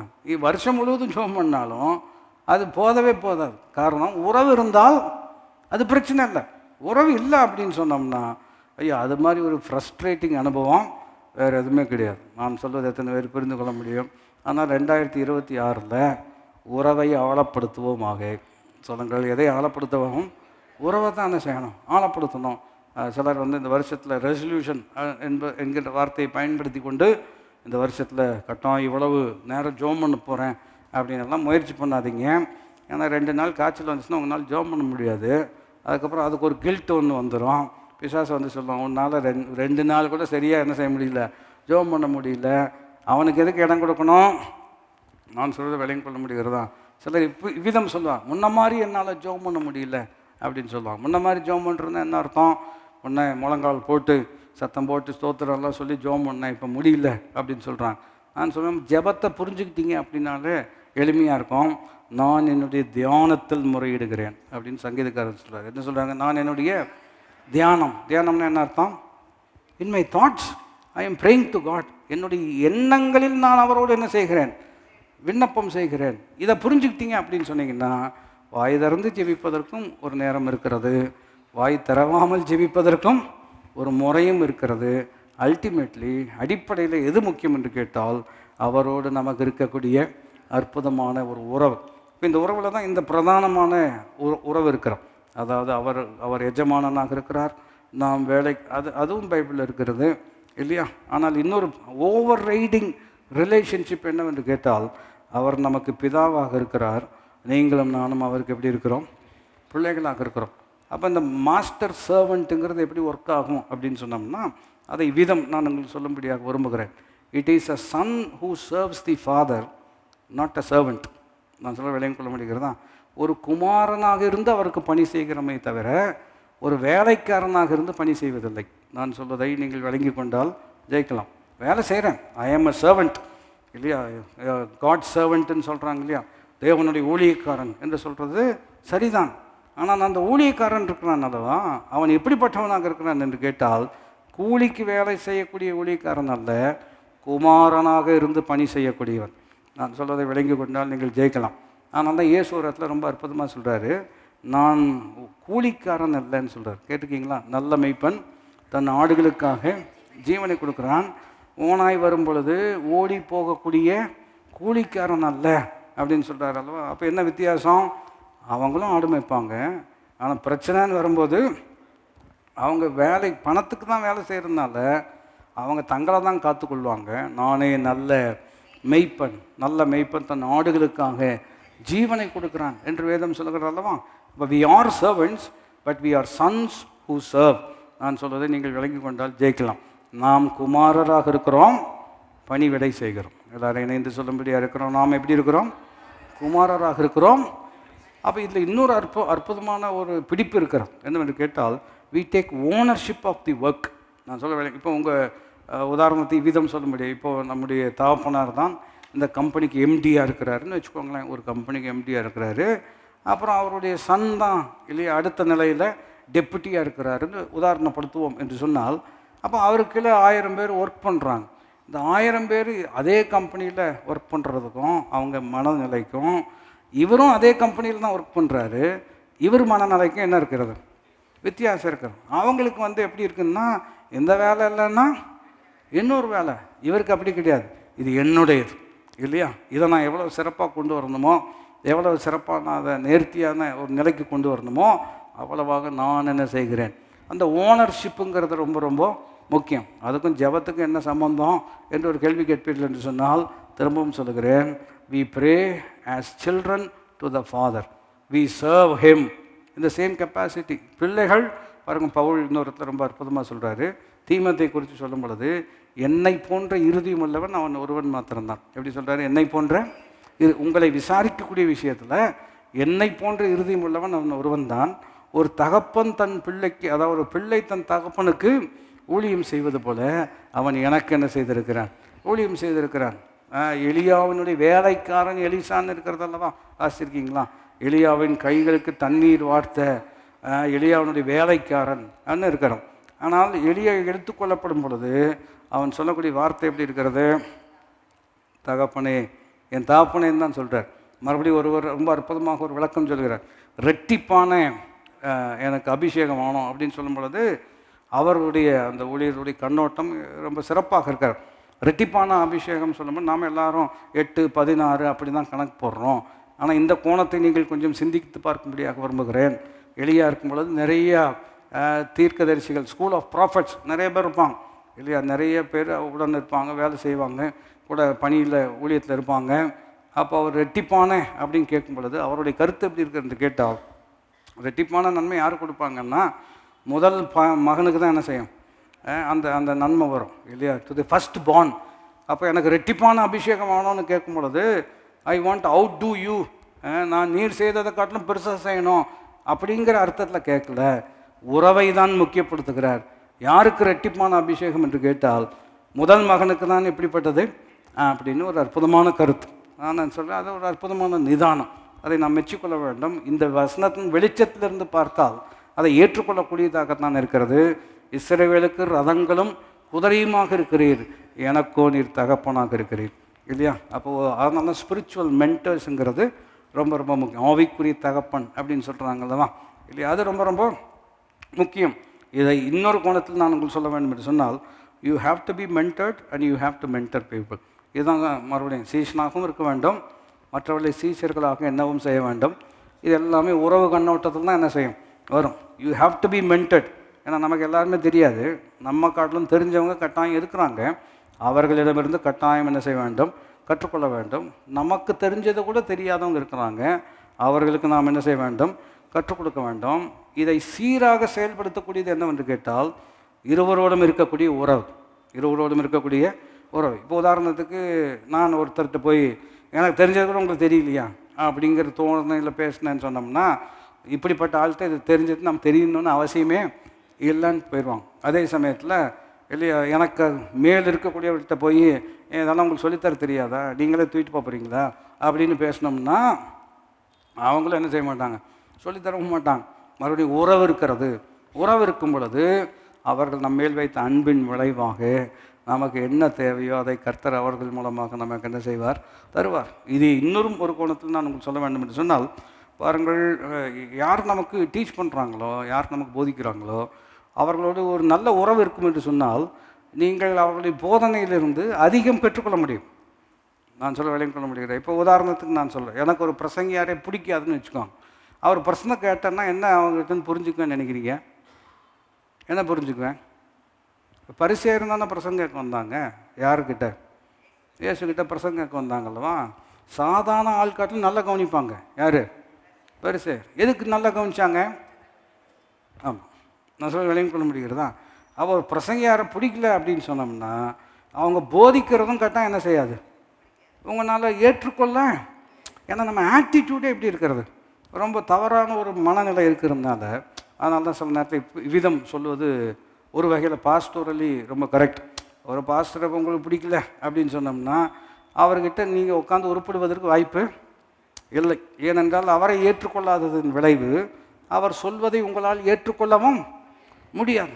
அப்படி இருக்கிறதுனால ஆண்டவர் உங்களை எங்கே வைக்கிறாரா நீங்கள் அங்கே போகிறது தான் உங்களுக்கு நல்லது. உன் இருதயத்துக்கு ஏற்றதாசன்னு சொல்லியிருக்கிறது அல்லவா, அது நன்றாக விளங்கிக் கொள்ள வேண்டும். நம்ம இதயத்துக்கு ஏற்றதாசன் இல்லை, நமக்கு யாருக்கிட்ட போனால் நம்ம கரெக்டாகுமோ அவர்கிட்ட அனுப்பிச்சுட்ருவார்.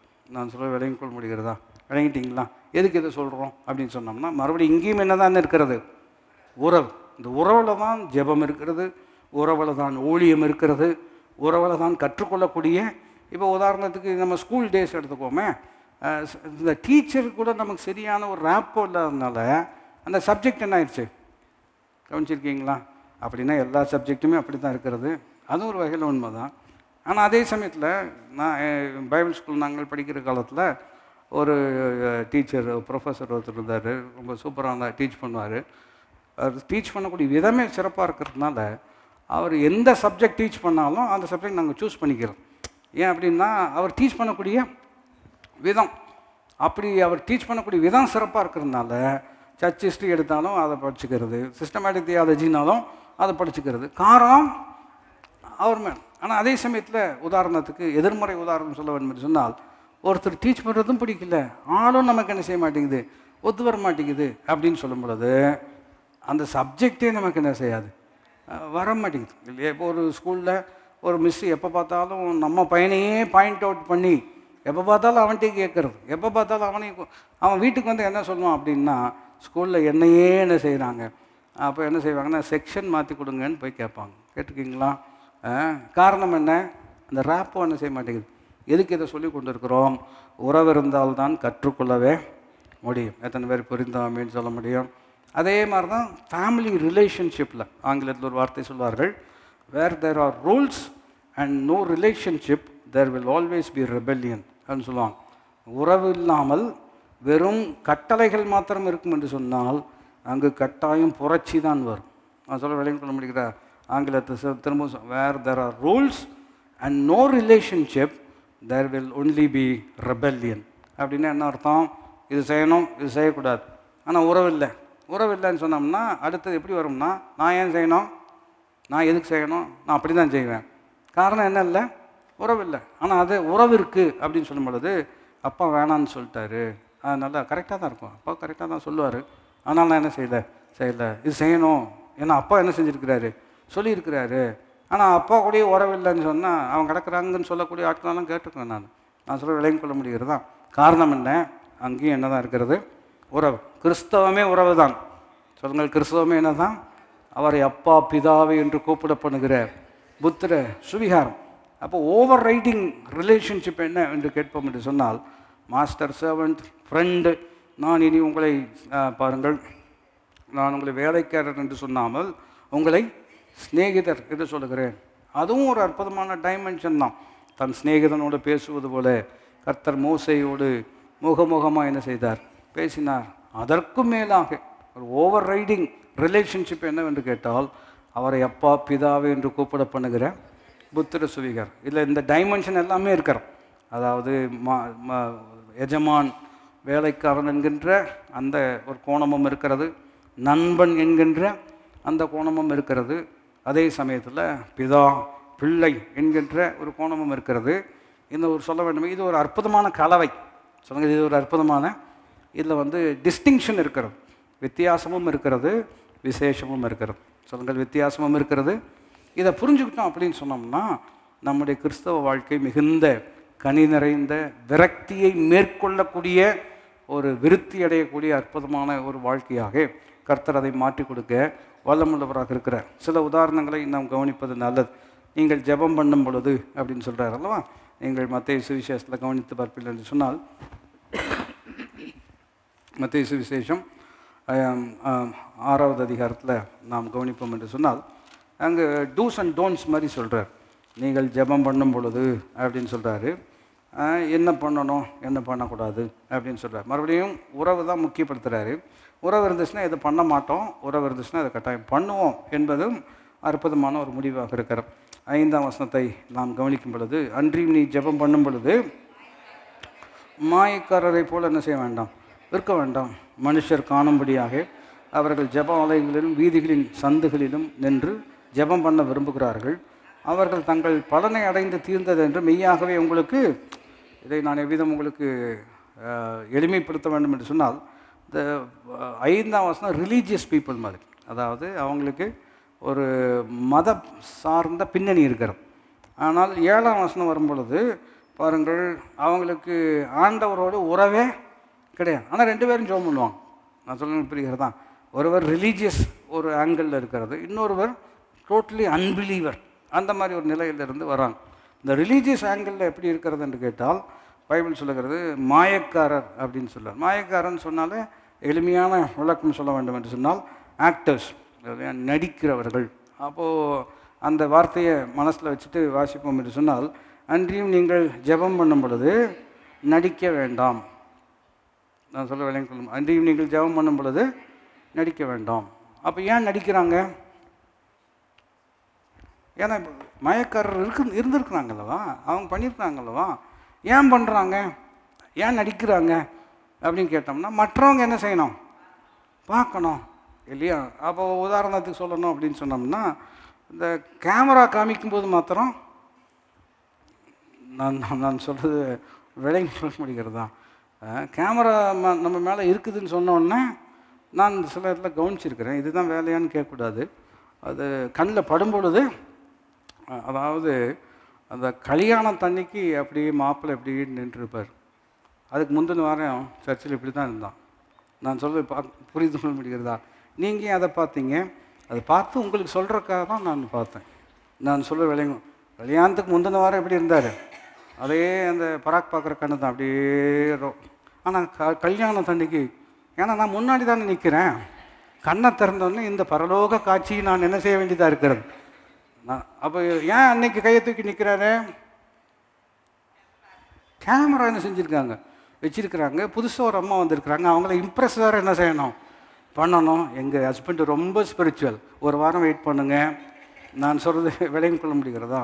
சாயம் வெளுக்கிறதுக்கு அவ்வளோ நேரம் தான் ஆகும். எதுக்கு இதெல்லாம் சொல்கிறோம்? அது மாயக்காரன்னா என்ன அர்த்தம்னா, அவங்க என்ன செய்வாங்க, நடிப்பான். நான் பல முறை உங்களுக்கு சொல்லியிருக்கிறேன். ஒரு பிரசங்கியார் சொன்னது ரொம்ப அற்புதமான ஒரு வார்த்தை, the best bit of acting is still acting. அவர் சொல்கிறது ரொம்ப அற்புதமான வார்த்தை, Spurgeon. The best bit of acting is still acting. அதாவது சிறந்த நடிப்பாக இருந்தாலும் அது என்ன தான், நடிப்பு தானே தவிர அது நிஜம் இல்லை. ஜெபம் பண்ணும் பொழுது நடிக்காதிருங்கள் அப்படின்னு அந்த வசனம். எப்படி ஜெபம் பண்ணும் பொழுது நடிக்காதீர்கள். அப்போ எப்படி வரணும்? இருக்கிற வண்ணமாகவே வரணும். நான் ஒரு பிரசங்கியார், இப்படி நிறைய பிரசங்கியார் கதைகள்லாம் கேட்குறதுனால ஞாபகம் வருது. அவர் ஒரு அற்புதமான ஒரு முயற்சி எடுத்தார் ஊழியத்தில். ஆனால் நினச்ச மாதிரி வெற்றியாக வரல, பயங்கர தோல்வியாக வந்துடுச்சு. ரொம்ப ஃப்ரஸ்ட்ரேட்டட் ஆகிட்டார்.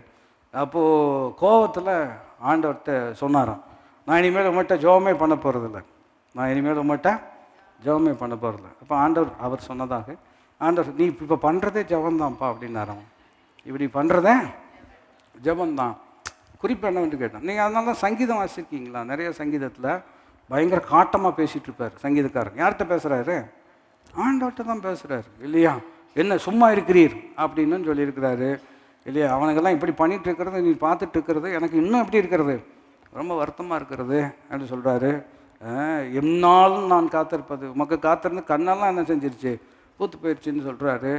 எதுக்கு இதெல்லாம் எழுதப்பட்டிருக்குன்னு கேட்டால், நீங்கள் ஜெபம் பண்ணும் பொழுது நடிக்க வேண்டிய அவசியமே கிடையாது. சிலர் அதுக்குன்னு இந்த ப்ரேயர் வாய்ஸ்னெல்லாம் வச்சுருப்பாங்க. நீங்கள் கவனிச்சிருக்கீங்களான்னு தெரியாது. சாதாரணமாக இப்படி தான் பேசிட்டு இருப்பாங்க. ஜெபமனும் அப்படின்ட்டு அதுக்குன்னு ஒரு வாய்ஸ். இது இந்த 10 கமாண்ட்மெண்ட்ஸ்லேருந்து வந்ததுன்னு நான் புரிஞ்சு வச்சுருக்கிறேன். இந்த 10 கமாண்ட்மெண்ட்ஸில் கடவுள் பேசும்போது பார்த்துருக்கீங்களா? ஊசூஸ் அப்படின்னு பேசுகிறார் அல்லவா? ஆனால் இது நம்மளும் அப்படி பேசினா தான் அவருக்கு புரியுங்கிறதுனால நான் சொல்கிறது உங்களுக்கு புரிகிறதா. ஒரு காலத்தில் இந்த கிங் ஜேம்ஸ் வேர்ஷன் இருந்தது. கிங் ஜேம்ஸ் பழைய இங்கிலீஷ். அப்போ அதை வாசித்து ஜோம் பண்ணுறவங்களும் என்ன ஆகிட்டாங்கன்னா, அதே ஆக்சென்ட்டில் அதே வேர்ஷனில் தான் என்ன செய்வாங்க, thou art holy o lord, thou art have pity on me o lord, தி அப்படின்லாம் இருப்பாங்க. மறுபடியும் தப்புன்னு சொல்லலை, அப்படியெல்லாம் பண்ணி இம்ப்ரெஸ் பண்ணணும்னு என்ன கிடையாது, அவசியம் கிடையாது. சில நேரத்தில் கஷ்டம், அவ்வளோ கஷ்டம் இருக்கும் பொழுது வாயில் வார்த்தையே வர்றதில்லை, உதடுகள் அசைகிறது, சத்தமோ என்ன செய்யப்படவில்லை, கேட்கப்படவில்லை, ஆனால் விண்ணப்பம் கேட்கப்பட்டது. நான் சொல்வதை பல முறை சொல்லியிருக்கிறேன், திரும்பவும் சொல்லுகிறேன். உதடுகள் அசைந்தது, சத்தம் கேட்கப்படவில்லை, விண்ணப்பம் கேட்கப்பட்டது. அதன் பின்பு அவளுடைய முகம் துக்க முகமாய் இருக்கவில்லை. கர்த்தருக்கு நன்றி தான் நம்ம செலுத்தணும். அதனால் ஜெபம் பண்ணும் பொழுது என்ன செய்ய வேண்டாம், நடிக்க வேண்டாம்னு சொல்லிட்டார். 7ஆம் வசனம் வரும் பொழுது மறுபடியும் சொல்கிறார், இதையும் செய்ய வேண்டாம் அப்படிங்கிறார். அன்றியும் நீங்கள் ஜெபம் பண்ணும் பொழுது அஞ்ஞானிகளைப் போல வீண் வார்த்தைகளை அளப்பாதையுங்கள், அவர்கள் அதிக வசனிப்பினால் தங்கள் ஜெபம் கேட்கப்படும் என்று என்னங்க அதாவது இர்ரிலீஜியஸ் பீப்புள், அதாவது அஞ்ஞானிகள் என்று சொன்னால் people who do not have a relationship with God, அது ஒரு அர்த்தம். இன்னொரு விளக்கம் எப்படி இருக்குது என்று கேட்டால் பாருங்கள், தே ஆர் நாட் பிலீவர்ஸ். தேவன் மேலே அவங்களுக்கு என்ன கிடையாது, ஒரு நம்பிக்கை கிடையாது. அவங்க என்ன நினைக்கிறாங்கன்னா, இந்த ஃபார்முலா யூஸ் பண்ணோம்னா நம்ம என்ன செய்யலாம், இது நமக்கு கிடைக்கும் அப்படிங்கிறது போல் ஒரு ஒரு ஒரு எண்ணத்தில் வீண் வார்த்தைகள்னு சொல்லும் பொழுது மல்டிபிள் வேர்ட்ஸ்ன்னு சொல்கிறேன், அதிகமான வசனிப்பு. இன்னொரு இடத்துல அதிக வசனப்பினால் தங்கள் ஜெபங்கள் கேட்கப்படும் என்று அவர்கள் நினைக்கிறார்கள். அப்படி அவங்க நினச்சிக்கிறாங்க இல்லையா? ஆனால் அப்படி இல்லைங்கிறது தான் பைபிள் என்ன செய்கிறோம், சொல்லுகிறோம். அப்போ ஏன் அப்படி வீண் வார்த்தைகள் அளப்பாதையுங்கள்னு இருக்கு. அளப்புறதுன்னு சொன்னோம்னா ஆங்கில வார்த்தையில் டோன்ட் பேபிள்னு இருக்கிறோம். பேபிளிங்னு சொன்னோம்னா சும்மா உளறிட்டு இருக்காதீங்கன்னு கூட அதை நம்ம அழுத்தமாக சொல்ல முடியும். அதனால் சும்மா விஷயம் என்ன இருக்கிறது, உறவு இருந்துச்சுன்னு சொன்னோம்னா நம்ம எதையும் நம்ம பாருங்கள், இப்படிப்பட்ட வீண் வார்த்தைகள் சொல்ல வேண்டும் என்று நமக்கு அவசியம் கிடையாது. நம்ம நடிக்கவும் வேண்டாம், அளப்பவும் வேண்டாம். சொல்லுங்கள், நடிக்கவும் வேண்டாம். நீதிமான் செய்யக்கூடிய ஊக்கமான வேண்டுதல் மிகுந்த. ஏன்னா நீதிமான் அளப்புறதும் கிடையாது, நடிக்கிறதும். ஏன்னா அவன் நீதிமான் தானே, அவன் நடிக்கணும்னு அவசியமே. தேவனோடு அவனுக்கு என்ன இருக்கிறது, உறவு இருக்கிறது. இன்னும் சொல்ல வேண்டும் என்று சொன்னால், நீதிமான் தேவனை அறிந்ததை பார்க்கிலும் தேவன் நீதிமானை நன்றாக அறிந்திருக்கிறார். அப்படி இருக்கிறதுனால ஜெபம் பண்ணும் பொழுது நடிக்கவும் வேண்டாம், அளப்பவும் வேண்டாம். பின்ன என்ன தான் பண்ண சொல்கிறீங்க? 6ஆம் வசனம் வரும் பொழுது, நீயோ ஜெபம் பண்ணும் பொழுது உன் அறை வீட்டுக்குள் பிரவேசித்து உன் கதவை பூட்டி அந்தரங்கத்தில் இருக்கிற உன் பிதாவை நோக்கி ஜெபம் பண்ணு. அப்பொழுது அந்தரங்கத்தில் பார்க்கிற உன் பிதா வெளியரங்கமாய். இதில் குறிப்பாக நம்ம ரூம் போகிறது, ஜன்னல் சாத்துறது, அதெல்லாம் ஒரு புறம் இருக்க. முக்கியமான எம்பசிஸ் என்னவென்று கேட்டால், முக்கியமான அழுத்தம் எதற்கு கொடுக்கப்படுகிறது என்று கேட்டால், உன் பிதாவை நோக்கி ஜெபம் பண்ணு, உன் பிதா உனக்கு பதில் கொடுப்பார். எப்படி இருக்கிறதுங்க? இப்போ நிறைய பேர் இதை அப்படியே லிட்டரலாக எடுத்துக்குவாங்க. ஒரு பிரசங்கியார் இப்படி சொன்னதான் எனக்கு நினைவுக்கு வருகிறார். தானியேல் மாத்திரம் அந்த 6ஆம் வசனத்தை ஃபாலோ பண்ணியிருந்தாருன்னா சிங்கக்கேபிக்கே போயிருக்க மாட்டாருன்னு. நான் சொல்கிறது நீங்கள் புரிந்தால்தான் விளங்கிக் கொள்ள முடிகிறதா? ஏன்னா 6ஆம் வசனத்தில் என்ன போட்டிருக்கிறது? ஜன்னலை சாத்தி ஜோம் பண்ணுன்னு போட்டிருக்கு. தானியேல் என்ன பண்ணார்? அப்படின்னு ஒருத்தர் பிரசங்கம் பண்ணார். நான் சொல்கிறது விளங்கிக் கொள்ள முடிகிறதா? இதுக்கு என்ன கிடையாது. இங்கே மறுபடியும் அழுத்தம் எதற்கு கொடுக்கப்படுகிறது என்று கேட்டால், இல்லையா, அவங்க எல்லாரும் பார்க்கணுன்னு ஜோம் பண்ணுறாங்க, நடிக்கிறாங்க, அலப்புறாங்க. நீ யாரும் பார்த்தா என்ன, பார்க்காட்டி என்ன, நாம் யார்கிட்ட தான் ஜோம் பண்ணுறோம்? அவர் பார்த்தா போதும், அவர் கேட்டால் போதும். ஏன்னா அவர் தான் நமக்கு பதில் கொடுப்பார். நான் சொல்வது திரும்ப சொல்ல முடியாது. அவர் பார்த்தா போதும், அவர் கேட்டால் போதும். காரணம், பதில் யார் தான் கொடுக்க முடியும்? அப்படிப்பட்ட ஜெபம்தான் மிகுந்த பலனுக்கு எதுவாக இருக்கிறது. எத்தனை பேர் புரிந்து ஆமேன் என்று சொல்ல முடியும்? இந்த 6ஆம் வசனம் ரொம்ப சிறப்பாக இருக்கிறது, இல்லையா? யாரும் பார்க்கணுன்னு தேவையில்லை, யார் கேட்கணுன்னு தேவையில்லை. பார்க்குறவர் பார்த்தா போதும், கேட்குறவர் கேட்டால் போதும். காரணம், அவர் ஒருத்தர் தான் நமக்கு உதவி செய்வார். எத்தனை பேர் புரிந்து ஆமேன் என்று சொல்ல முடியும்? ஏனென்றால் நீதிமான் அப்படிப்பட்ட ஒரு அற்புதமான ஒரு உறவு, ஆடியன்ஸ் ஆஃப் ஒன் அப்படின்னு சொல்லுவாங்க. அப்படின்னா என்ன அர்த்தம்னா, 1000 பேர் சர்ச்சில் இருந்தாலும் சரி, யாருமே இல்லைன்னாலும் சரி, நீங்கள் எதை செய்தாலும் ஒருத்தருக்காக தான் செய்கிறோம், அவர் தான் பார்க்குறார். நான் சொல்ல விளங்கிக் கொள்ள முடிகிறதா? 1000 பேர் பார்த்தாலும் 1000 பேர் பார்க்காட்டாலும் ஒருத்தர் உங்களை கவனிச்சுட்டே இருக்கிறாரு, உங்களை விட்டு விலகாமல் இருக்கிறாரு, உங்களுக்கு துணையாக இருக்கிறாரு. அவரை மையப்படுத்தி நீங்கள் செய்தால் போதும், அவரிடமிருந்து நீங்கள் பலனை கட்டாயம் என்ன செய்வீர்கள்? பெறுவீர்கள். 6ஆம் வசனத்தை மறுபடியும் வாசிப்பது நல்லது. நீயோ ஜெபம் பண்ணும் பொழுது உன் அறை வீட்டுக்குள் பிரவேசித்து உன் கதவை பூட்டி அந்தரங்கத்தில் இருக்கிற உன் பிதாவை நோக்கி ஜெபம் பண்ணு. அப்பொழுது அந்தரங்கத்தில் பார்க்கிற உன் பிதா உனக்கு வெளியரங்கமாக அவர் நமக்கு என்ன செய்வார்? பலனளிப்பார். இன்னொரு வசனத்தை வாசித்து விளக்கம் சொல்லி ஜெபிக்கும்படியாக விரும்புகிறேன். 8ஆம் வசனம் வரும் பொழுது, அவர்களைப் போல நீங்கள் செய்யாதிருங்கள் என்ன சொல்கிறார், இல்லையா? செய்ய வேண்டாம். பின்ன என்ன பண்ணணும், என்ன புரிஞ்சுக்கணும்? உங்கள் பிதாவை நோக்கி நீங்கள் வேண்டிக் கொள்ளுகிறதுக்கு முன்னமே உங்களுக்கு இன்னது தேவை என்பதை அவர் என்ன செய்திருக்கிறார்? அறிந்திருக்கிறார். இங்கே தான் நீங்கள் கவனிக்கும்படியாக உங்களை உற்சாகப்படுத்துகிறார். நீதிமான் செய்யக்கூடிய ஜெபம் மிகுந்த, it's very powerful and it's very இஃபெக்டிவ்னு சொன்னோம்னா பாதிப்பை ஏற்படுத்தக்கூடியதாக இருக்கிறது, தாக்கத்தை ஏற்படுத்தக்கூடியதாக இருக்கிறது, தெய்வீக விளைவு, இஃபெக்ட்னு சொல்கிறோம் இல்லையா?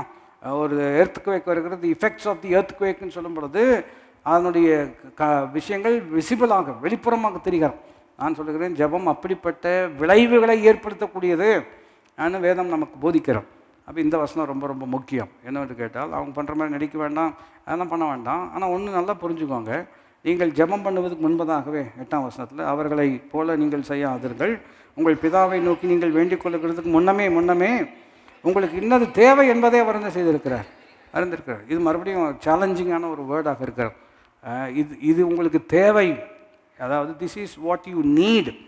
மறுபடியும் this is what I want, இது எனக்கு வேணும் அப்படின்னு சொல்கிறதுக்கும் இது எனக்கு தேவை அப்படின்னு சொல்கிறதுக்கும் என்ன இருக்கிறது? வித்தியாசம் இருக்கிறது, இல்லையா? பாருங்கள், பிராணவாயு தேவையா அவசியமா? அதாவது இருந்தால் பரவாயில்லையா, இல்லை கட்டாயம் இருந்தே ஆகணுமா? அப்போ கர்த்தர் என்ன தான் செய்வார்? கொடுத்தே தீர்வார். நான் சொல்கிறது எளிமையான உதாரணம். நிறைய நேரம் இது இருந்தால் தான் நல்லது அப்படின்னு நான் நினைக்கிறேன். ஆனால் எது இருக்கணுங்கிறது யாருக்கு தான் தெரியும்? அவருக்கு தான் தெரியும். மறுபடியும் இங்கே தான் உறவு இருக்கிறோம். இந்த உறவில் தான் நம்ம விளங்கி கொள்ள வேண்டிய ஒரு விஷயம். அவர் கொடுக்குறாருன்னா அது நமக்கு தேவைன்னா கட்டாயம் கொடுத்துருவார். அவர் ஒரு விஷயம் நம்ம கேட்டோம் ஆனால் கொடுக்கல அப்படின்னு சொல்லும் பொழுது, உண்மையை நீங்கள் முதிர்ச்சியான ஒரு நிலையில் யோசித்து பார்ப்பீர்கள் என்று சொன்னால், அது நமக்கு தேவை இல்லை என்பதனால் அவர் கொடுக்கவில்லை. இதை ஏற்றுக்கொள்கிறேன்னு ஏற்றுக்கொள்ளாததும் உங்களுடைய முதிர்ச்சி பொறுத்து இருக்கிறது. சிலர் எப்படி சொல்லுவாங்கன்னா, ஒப்பேத்துறவங்க எப்போவுமே இப்படி தான் பேசுவாங்க. எப்படிங்க? ஒப்பேத்துறதுனா தெரியுதா உங்களுக்கு? சமாளிஃபிகேஷன்ட்டு ஒரு தமிழ் வார்த்தை இருக்கிறது, இல்லையா? அப்படி சமாளிக்கிறதுக்கு தான் இப்படி சொல்லிட்டுருக்காங்க. இல்லை நீங்கள் நல்லா நீங்கள் பைபிளுக்கு, கூடுமானால் இந்த பாத்திரம் என்னை விட்டு நீங்கட்டும், ஆகிலும் என் சித்தம் இல்லை. இது சமாளிக்கிறதா இல்லை சாதிக்கிறதா? அதான் நான் சொல்ல விளங்கி கொள்ள முடிகிறதா? எங்கள் தேவன் எங்களை விடுவிக்க வல்லவராக இருக்கிறார், ஃபுல் ஸ்டாப். அப்படியே விடுவிக்காமல் போனாலும் நாங்கள் உங்களுடைய சிலைக்கு முன்பாக பாயிண்ட் என்னென்னா, விடுவிக்க முடியுமா முடியாதான் இல்லை, அவர் விடுவிச்சாலும் சரி விடுவிக்கட்டாலும் சரி, நாங்கள் சிறைக்கு முன்னாடி முழங்கால் போட மாட்டோங்கிறதுல உறுதி. நான் சொல்கிறது விளங்கிக் கொள்ள முடிகிறதா? அப்போ குறிப்பெண்ண என்று கேட்டால், இது உங்களுக்கு தேவை என்பதை உங்கள் பரமபிதா அறிந்திருக்கிறார். சில விஷயங்களில் இது இருந்தால் தான் முடியும் அப்படின்னு நம்ம நினைக்கிறோம்.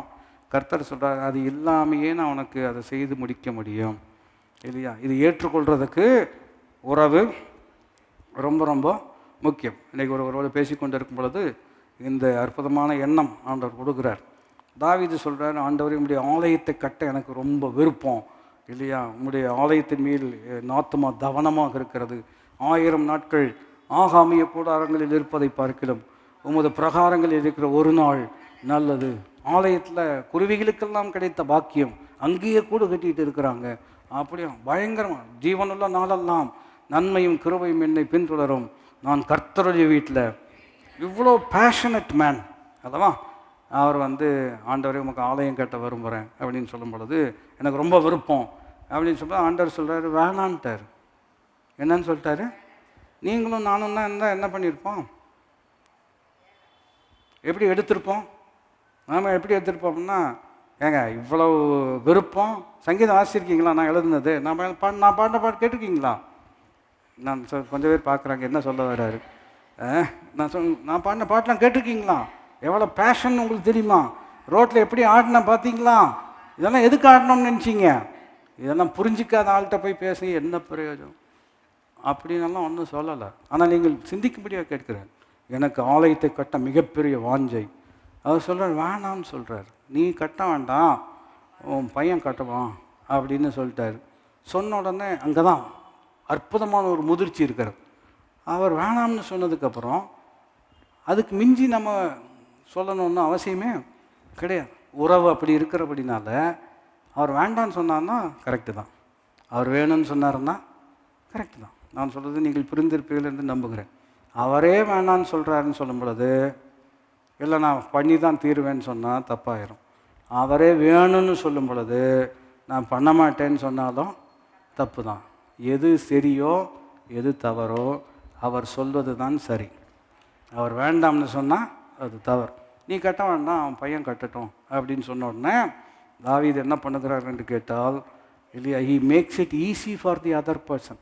அப்போ எனக்கே முடியல, எனக்கு வாய்க்கல அப்படின்னா, நம்ம ஊரில் ஒரு சொல்லுவாங்க, எனக்கு கிடைக்கல அப்படின்னா எவனுக்கு என்ன செய்யக்கூடாது, கிடைக்கக்கூடாது. ஒரு கதை கேட்டிருப்பீங்கன்னு நினைக்கிறேன். ஒரு ராஜாட்ட ஒருத்தர் போனாரான், நீ எது கேட்டாலும் டபுள் மடங்கு அவனுக்கு யார் பிடிக்கல அவனுக்கு தந்துடுவேன்னு சொன்னாராம். அந்த கதை கேட்டிருப்பீங்க. அதனால் அவன் சொன்னால் எனக்கு ஒரு கண்ணு எடுத்துருங்க நானும்.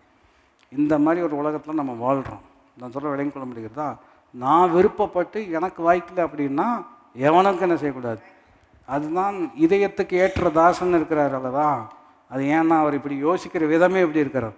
சரி, நம்ம மூலமாக அதை செய்யலைன்னு ஆண்டவர் திட்டம் வச்சுருக்கிறாரு, இன்னொருத்தர் மூலமாக செய்யணும்னு வச்சுருக்கிறாரு. அந்த இன்னொருத்தர் மூலமாக அவர் செய்யும் பொழுது அதற்கு எந்த வகையிலெல்லாம் நான் ஒத்தாசையாக இருக்க முடியுமோ அந்த வகையிலெல்லாம் நான் ஒத்தாசையாக இருப்பதற்கு என்னெல்லாம் செய்ய முடியுமோ அதையெல்லாம் செய்து முடித்ததின் விளைவு அடுத்த தலைமுறை சிறப்பாக செயல்பட்டார்கள்.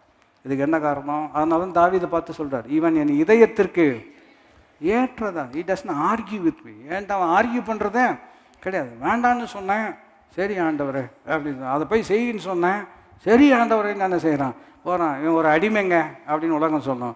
அடிமை இல்லைங்க, அங்கே தான் அன்பு இருக்கிறது. சொன்னால் அங்கே தான் என்ன இருக்கிறதுங்க, அன்பு இருக்கிறது. எத்தனை பேர் புரிந்து ஆமேன்னு சொல்ல முடியும்? ஆகினால நீங்கள் ஜெபம் பண்ணுறதுக்கு முன்னாடியே இது உங்களுக்கு உண்மையாக தேவையா இல்லையான்னு யாருக்கு தெரியும்? அவருக்கு தெரியும். அதனால் 1000 தடவை சொல்லி அவரை திருப்புறம் பாருங்கள். அவர் சிங்காசனத்தை பிடிச்சி ஆட்ட போகிறேன்னு சொன்னீங்கன்னா நீங்கள் தான் ஆட்டம் காணுவீர்களே தவிர அவர் ஒன்றும் பெருசாக இல்லை, மாற்றமே என்ன செய்ய போகிறதில்ல, வரப்போகிறதில்ல. அப்போ ஏன் நம்ம ஜெபம் பண்ணுறோம்? ஒரு விஷயம் சொல்லி முடிக்க முடியாது விரும்புகிறேன். எனக்கு என்ன தேவை என்பதை அவர் அறிந்திருக்கிற அப்படின்னால் அந்த தேவையை என் வாழ்க்கையில் கொண்டு வருவதற்கு அவரோடு நான் பண்ணக்கூடிய ஜெபத்தின் விளைவு தான் அந்த தேவைக்கு நேராக என்ன செய்கிறார், நடத்துகிறார். அதை நான் இன்னும் எளிமைப்படுத்தி சொல்லும்படியாக விரும்புகிறேன். அடுத்த முறை நம்ம அதை கண்டினியூ பண்ணலாம். அதாவது ஆங்கிலத்தில் இவ்விதமாக சொல்லுவாங்க, God knows the end from the beginning. கேள்விப்பட்டிருக்கீங்களா? ஒரு விஷயம் ஆரம்பிக்கும் பொழுதே அதனுடைய முடிவு எப்படி இருக்கும் என்று ஆண்டவருக்கு நன்றாகவே தெரியும். பைபிள் ஒரு யூனிக் புக். எப்படி யூனிக் புக் அப்படின்னு சொன்னோம்னா, அதாவது நம்மெல்லாம் உலகத்துக்குள்ளே வர்றதுக்கு முன்னாடியே உலகத்தினுடைய ஆரம்பம் இங்கே பைபிளில் சொல்லப்பட்டிருக்கார். நம்ம காலங்கள்லாம் முடிஞ்சதுக்கு உலகம் எப்படி முடியும்னு சொல்லப்பட்டிருக்கார் இல்லையா? இப்போ இருக்க லேட்டஸ்ட் புக்ஸ் பார்த்திங்கன்னா டு பி கண்டினியூடுன்னு தான் போடுவாங்க. ஏன்னா அடுத்தது என்ன நடக்கும்னு என்ன செய்யாது, தெரியாது. அவங்க வர்றதுக்கு முன்னாடி என்ன நடந்ததுங்கிறதும் என்ன செய்யாது. சரி, இது எப்படி இருக்குன்னா, it starts before we start and it finishes after we finish. அப்போ ஆதியாகமும் இருக்கிறது, வெளிப்படுத்தலும் இருக்கிறது. ஆதியாகமும் ஆரம்பிக்கும் பொழுதே என்னவும் தெரியும், வெளிப்படுத்தலும் அவருக்கு கட்டாயம் தெரியும். இதை நீங்கள் மனசில் வச்சுட்டீங்க அப்படின்னு சொன்னீங்கன்னா உங்கள் வாழ்க்கையினுடைய முடிவு எப்படி இருக்கும், இந்த குறிப்பிட்ட விஷயத்தினுடைய முடிவு எப்படி இருக்கும் என்று அவர் ஏற்கனவே தெரிந்திருக்கிறபடினால் இது தேவை என்பதை உங்களுக்கு அவர் முன்னமே என்ன செய்திருக்கிறார். அப்போ நீதிமானாகிய நான், அவரோடு உறவு இருக்கக்கூடிய நான், அவரோடு உறவாடும் பொழுது என்ன நடக்கிறது என்று கேட்டால், எனக்கென்று வைத்திருக்கிற முடிவுக்கு நேராக என்னை நடத்துகிறார். சொல்லுங்கள், அதுதான் ஜெபம். ஏன் நான் அவரை மாற்றுறதுக்கு ட்ரை பண்ணுறதோ, அவரை வற்புறுத்தி கொண்டு வருவதற்கு முயற்சி, அதெல்லாம் கிடையாது. எனக்கு என்ன தேவைங்கிறது முன்கூட்டியே அறிந்திருக்கிறார், அதை முன் ஏற்பாடு செய்திருக்கிறார். அந்த முன் ஏற்பாட்டுக்கு நேராக அவரோடு நான் உறவாடுவதின் விளைவு என்னை அதற்கு நேராக நடத்தக்கூடியவராக இருக்கிறார். உன்மேல் என் கண்ணை வைத்து உனக்கு ஆலோசனை சொல்லி நீ நடக்க வேண்டிய வழியிலே உன்னை நடத்துகிற உன் தேவனாகிய கர்த்தர் நானே. என்னை நோக்கி கூப்பிடு, அப்பொழுது உனக்கு தெரியாததும் உனக்கு எட்டாததுமான பெரிய காரியங்களை நான் உனக்கு தெரிவிப்பேன். நீ எதிர்பார்த்திருக்கும் முடிவை கொடுக்கும்படிக்கு நான் அறிந்திருக்கிறேன். அவைகள் தீமைக்கானவைகள் அல்ல, அவைகள் நன்மைக்கானவைகள். ஆகியனால மறுபடியும் ஜெபம், ஆண்டவரே இது இருந்தால் நல்லா இருக்குன்னு நான் நினைக்கிறேன், ஆனால் எது நல்லா இருக்கும் நல்லா இருக்காதுன்னு உமக்கு தான் என்ன செய்யும் தெரியும். ஆகியனால வாயில் சொல் பெறவாததுக்கு முன்னமே எது தேவையோ, what ever is needed it shall be provided. நான் சொல்வதை திரும்ப சொல்லும்படியாக விரும்புகிறேன். What ever is needed it shall be provided. இங்கிலீஷில் சொல்லலாம், ரைமிங்காக வருகிறது. What ever is needed it shall be provided. இது தேவை என்று சொன்னால் அதை கட்டாயம் அவர் நமக்கு அருளக்கூடியவராக இருக்கிறார். அப்படிப்பட்ட தேவனோடு தான் நமக்கு உறவு இருக்கிறது. ஆகினால 1000 நாவுகள் இருந்தாலும் அவரை துதிக்க போதாது. எளிமை நின்றவர்களாக தேவனை நோக்கி பார்க்கக்கூடிய அற்புதமான நேரம். ஆண்டவர் நமக்கு உதவி செய்ய வல்லமுள்ளவராக இருக்கிறார். நமக்கு அற்புதமாக நம்மை நடத்த வல்லமுள்ளவராக இருக்கிறார். அவருடைய கிருபை நமக்கு போதுமானது. நாம் கரங்களை பரத்துக்கு நேராக உயர்த்தி, ஆண்டவரே இந்த வருஷம் உறவில் நாங்கள் ஆளப்பட எங்களுக்கு அனுக்கிரகம் செய்வீராக. ஆண்டவரே, நாங்கள் ஜெபம் பண்ணும் பொழுது நடிக்க தேவையில்லை, ஆண்டவரே அளப்ப தேவையில்லை, ஆண்டவரே தவறான முறைமைகளை நாங்கள் கை கொள்ள வேண்டிய அவசியமே கிடையாது. பிதாவை நோக்கி நாங்கள் ஜெபிக்கிறோம். யார் பார்த்தா என்ன, பார்க்காட்டி என்ன, யார் கேட்டான்னா கேட்காட்டி என்ன, நீர் பார்க்கிறீர், நீர் கேட்கிறீர், நீர் பதில் தருகிறீர். எல்லாரும் இணைந்து சொல்லும்படியாக இருக்கிறோம். நீர் என்னை பார்க்கிறீர், நீர் என்னை கேட்கிறீர், நீர் எனக்கு பதில் தருகிறீர். என் வாயில சொல் பிறவாததற்கு முன்னமே என் தேவைகளை எல்லாம் நீர் அறிந்திருக்கிறீர். அதற்கு நேராக என்னை நடத்தி அனுபவமாக மாற்றிக்கொள்ள நீர் எங்களுக்கு உதவி செய்கிற அற்புதமான தேவனாக இருப்பதற்காக நாங்களுமே மனதாருமே நாங்கள் ஸ்தோத்திரிக்கிறோம். 1000 நாவுகள் போதா ஆண்டவா உந்தனை பாடு. 1000 நாவுகள் போதா ஆண்டவா உந்தனை பாடு. கணக்கில்லா நன்மைகள் செய்தி கர்த்தாவை போற்றி பாடு. கணக்கில்லா நன்மைகள் செய்தி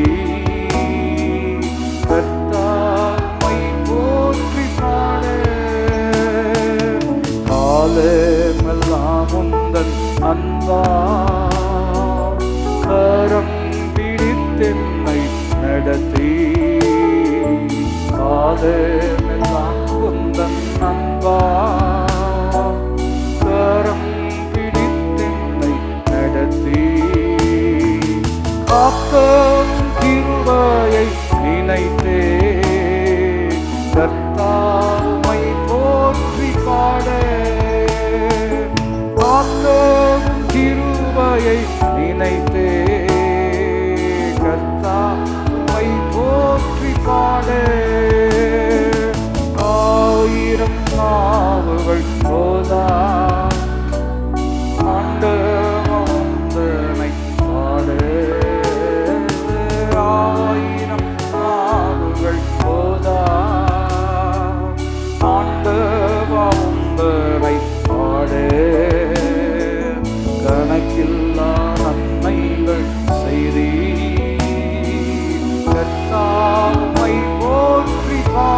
கணக்கில்லா கணக்கில்லா நன்மைகள் செய்தீர்.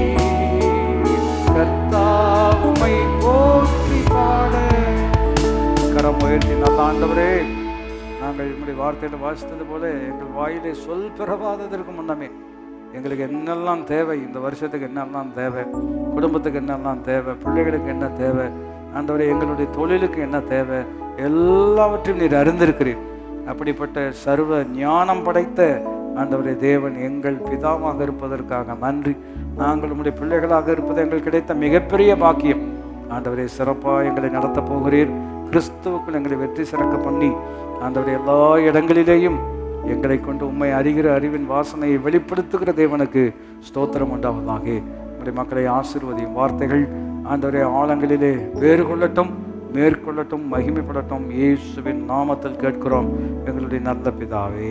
நம்முடைய கர்த்தராகிய இயேசு கிறிஸ்துவினுடைய கிருபையும் பிதாவாகிய தேவனுடைய அன்பும் பரிசுத்த ஆவியானவருடைய ஐக்கியம் நம் அனைவரோடு கூட என்றென்றைக்கும் இருப்பதாக. ஆமென். அல்லேலூயா. கர்த்தர் உங்களை ஆசீர்வதிப்பாராக. God bless you.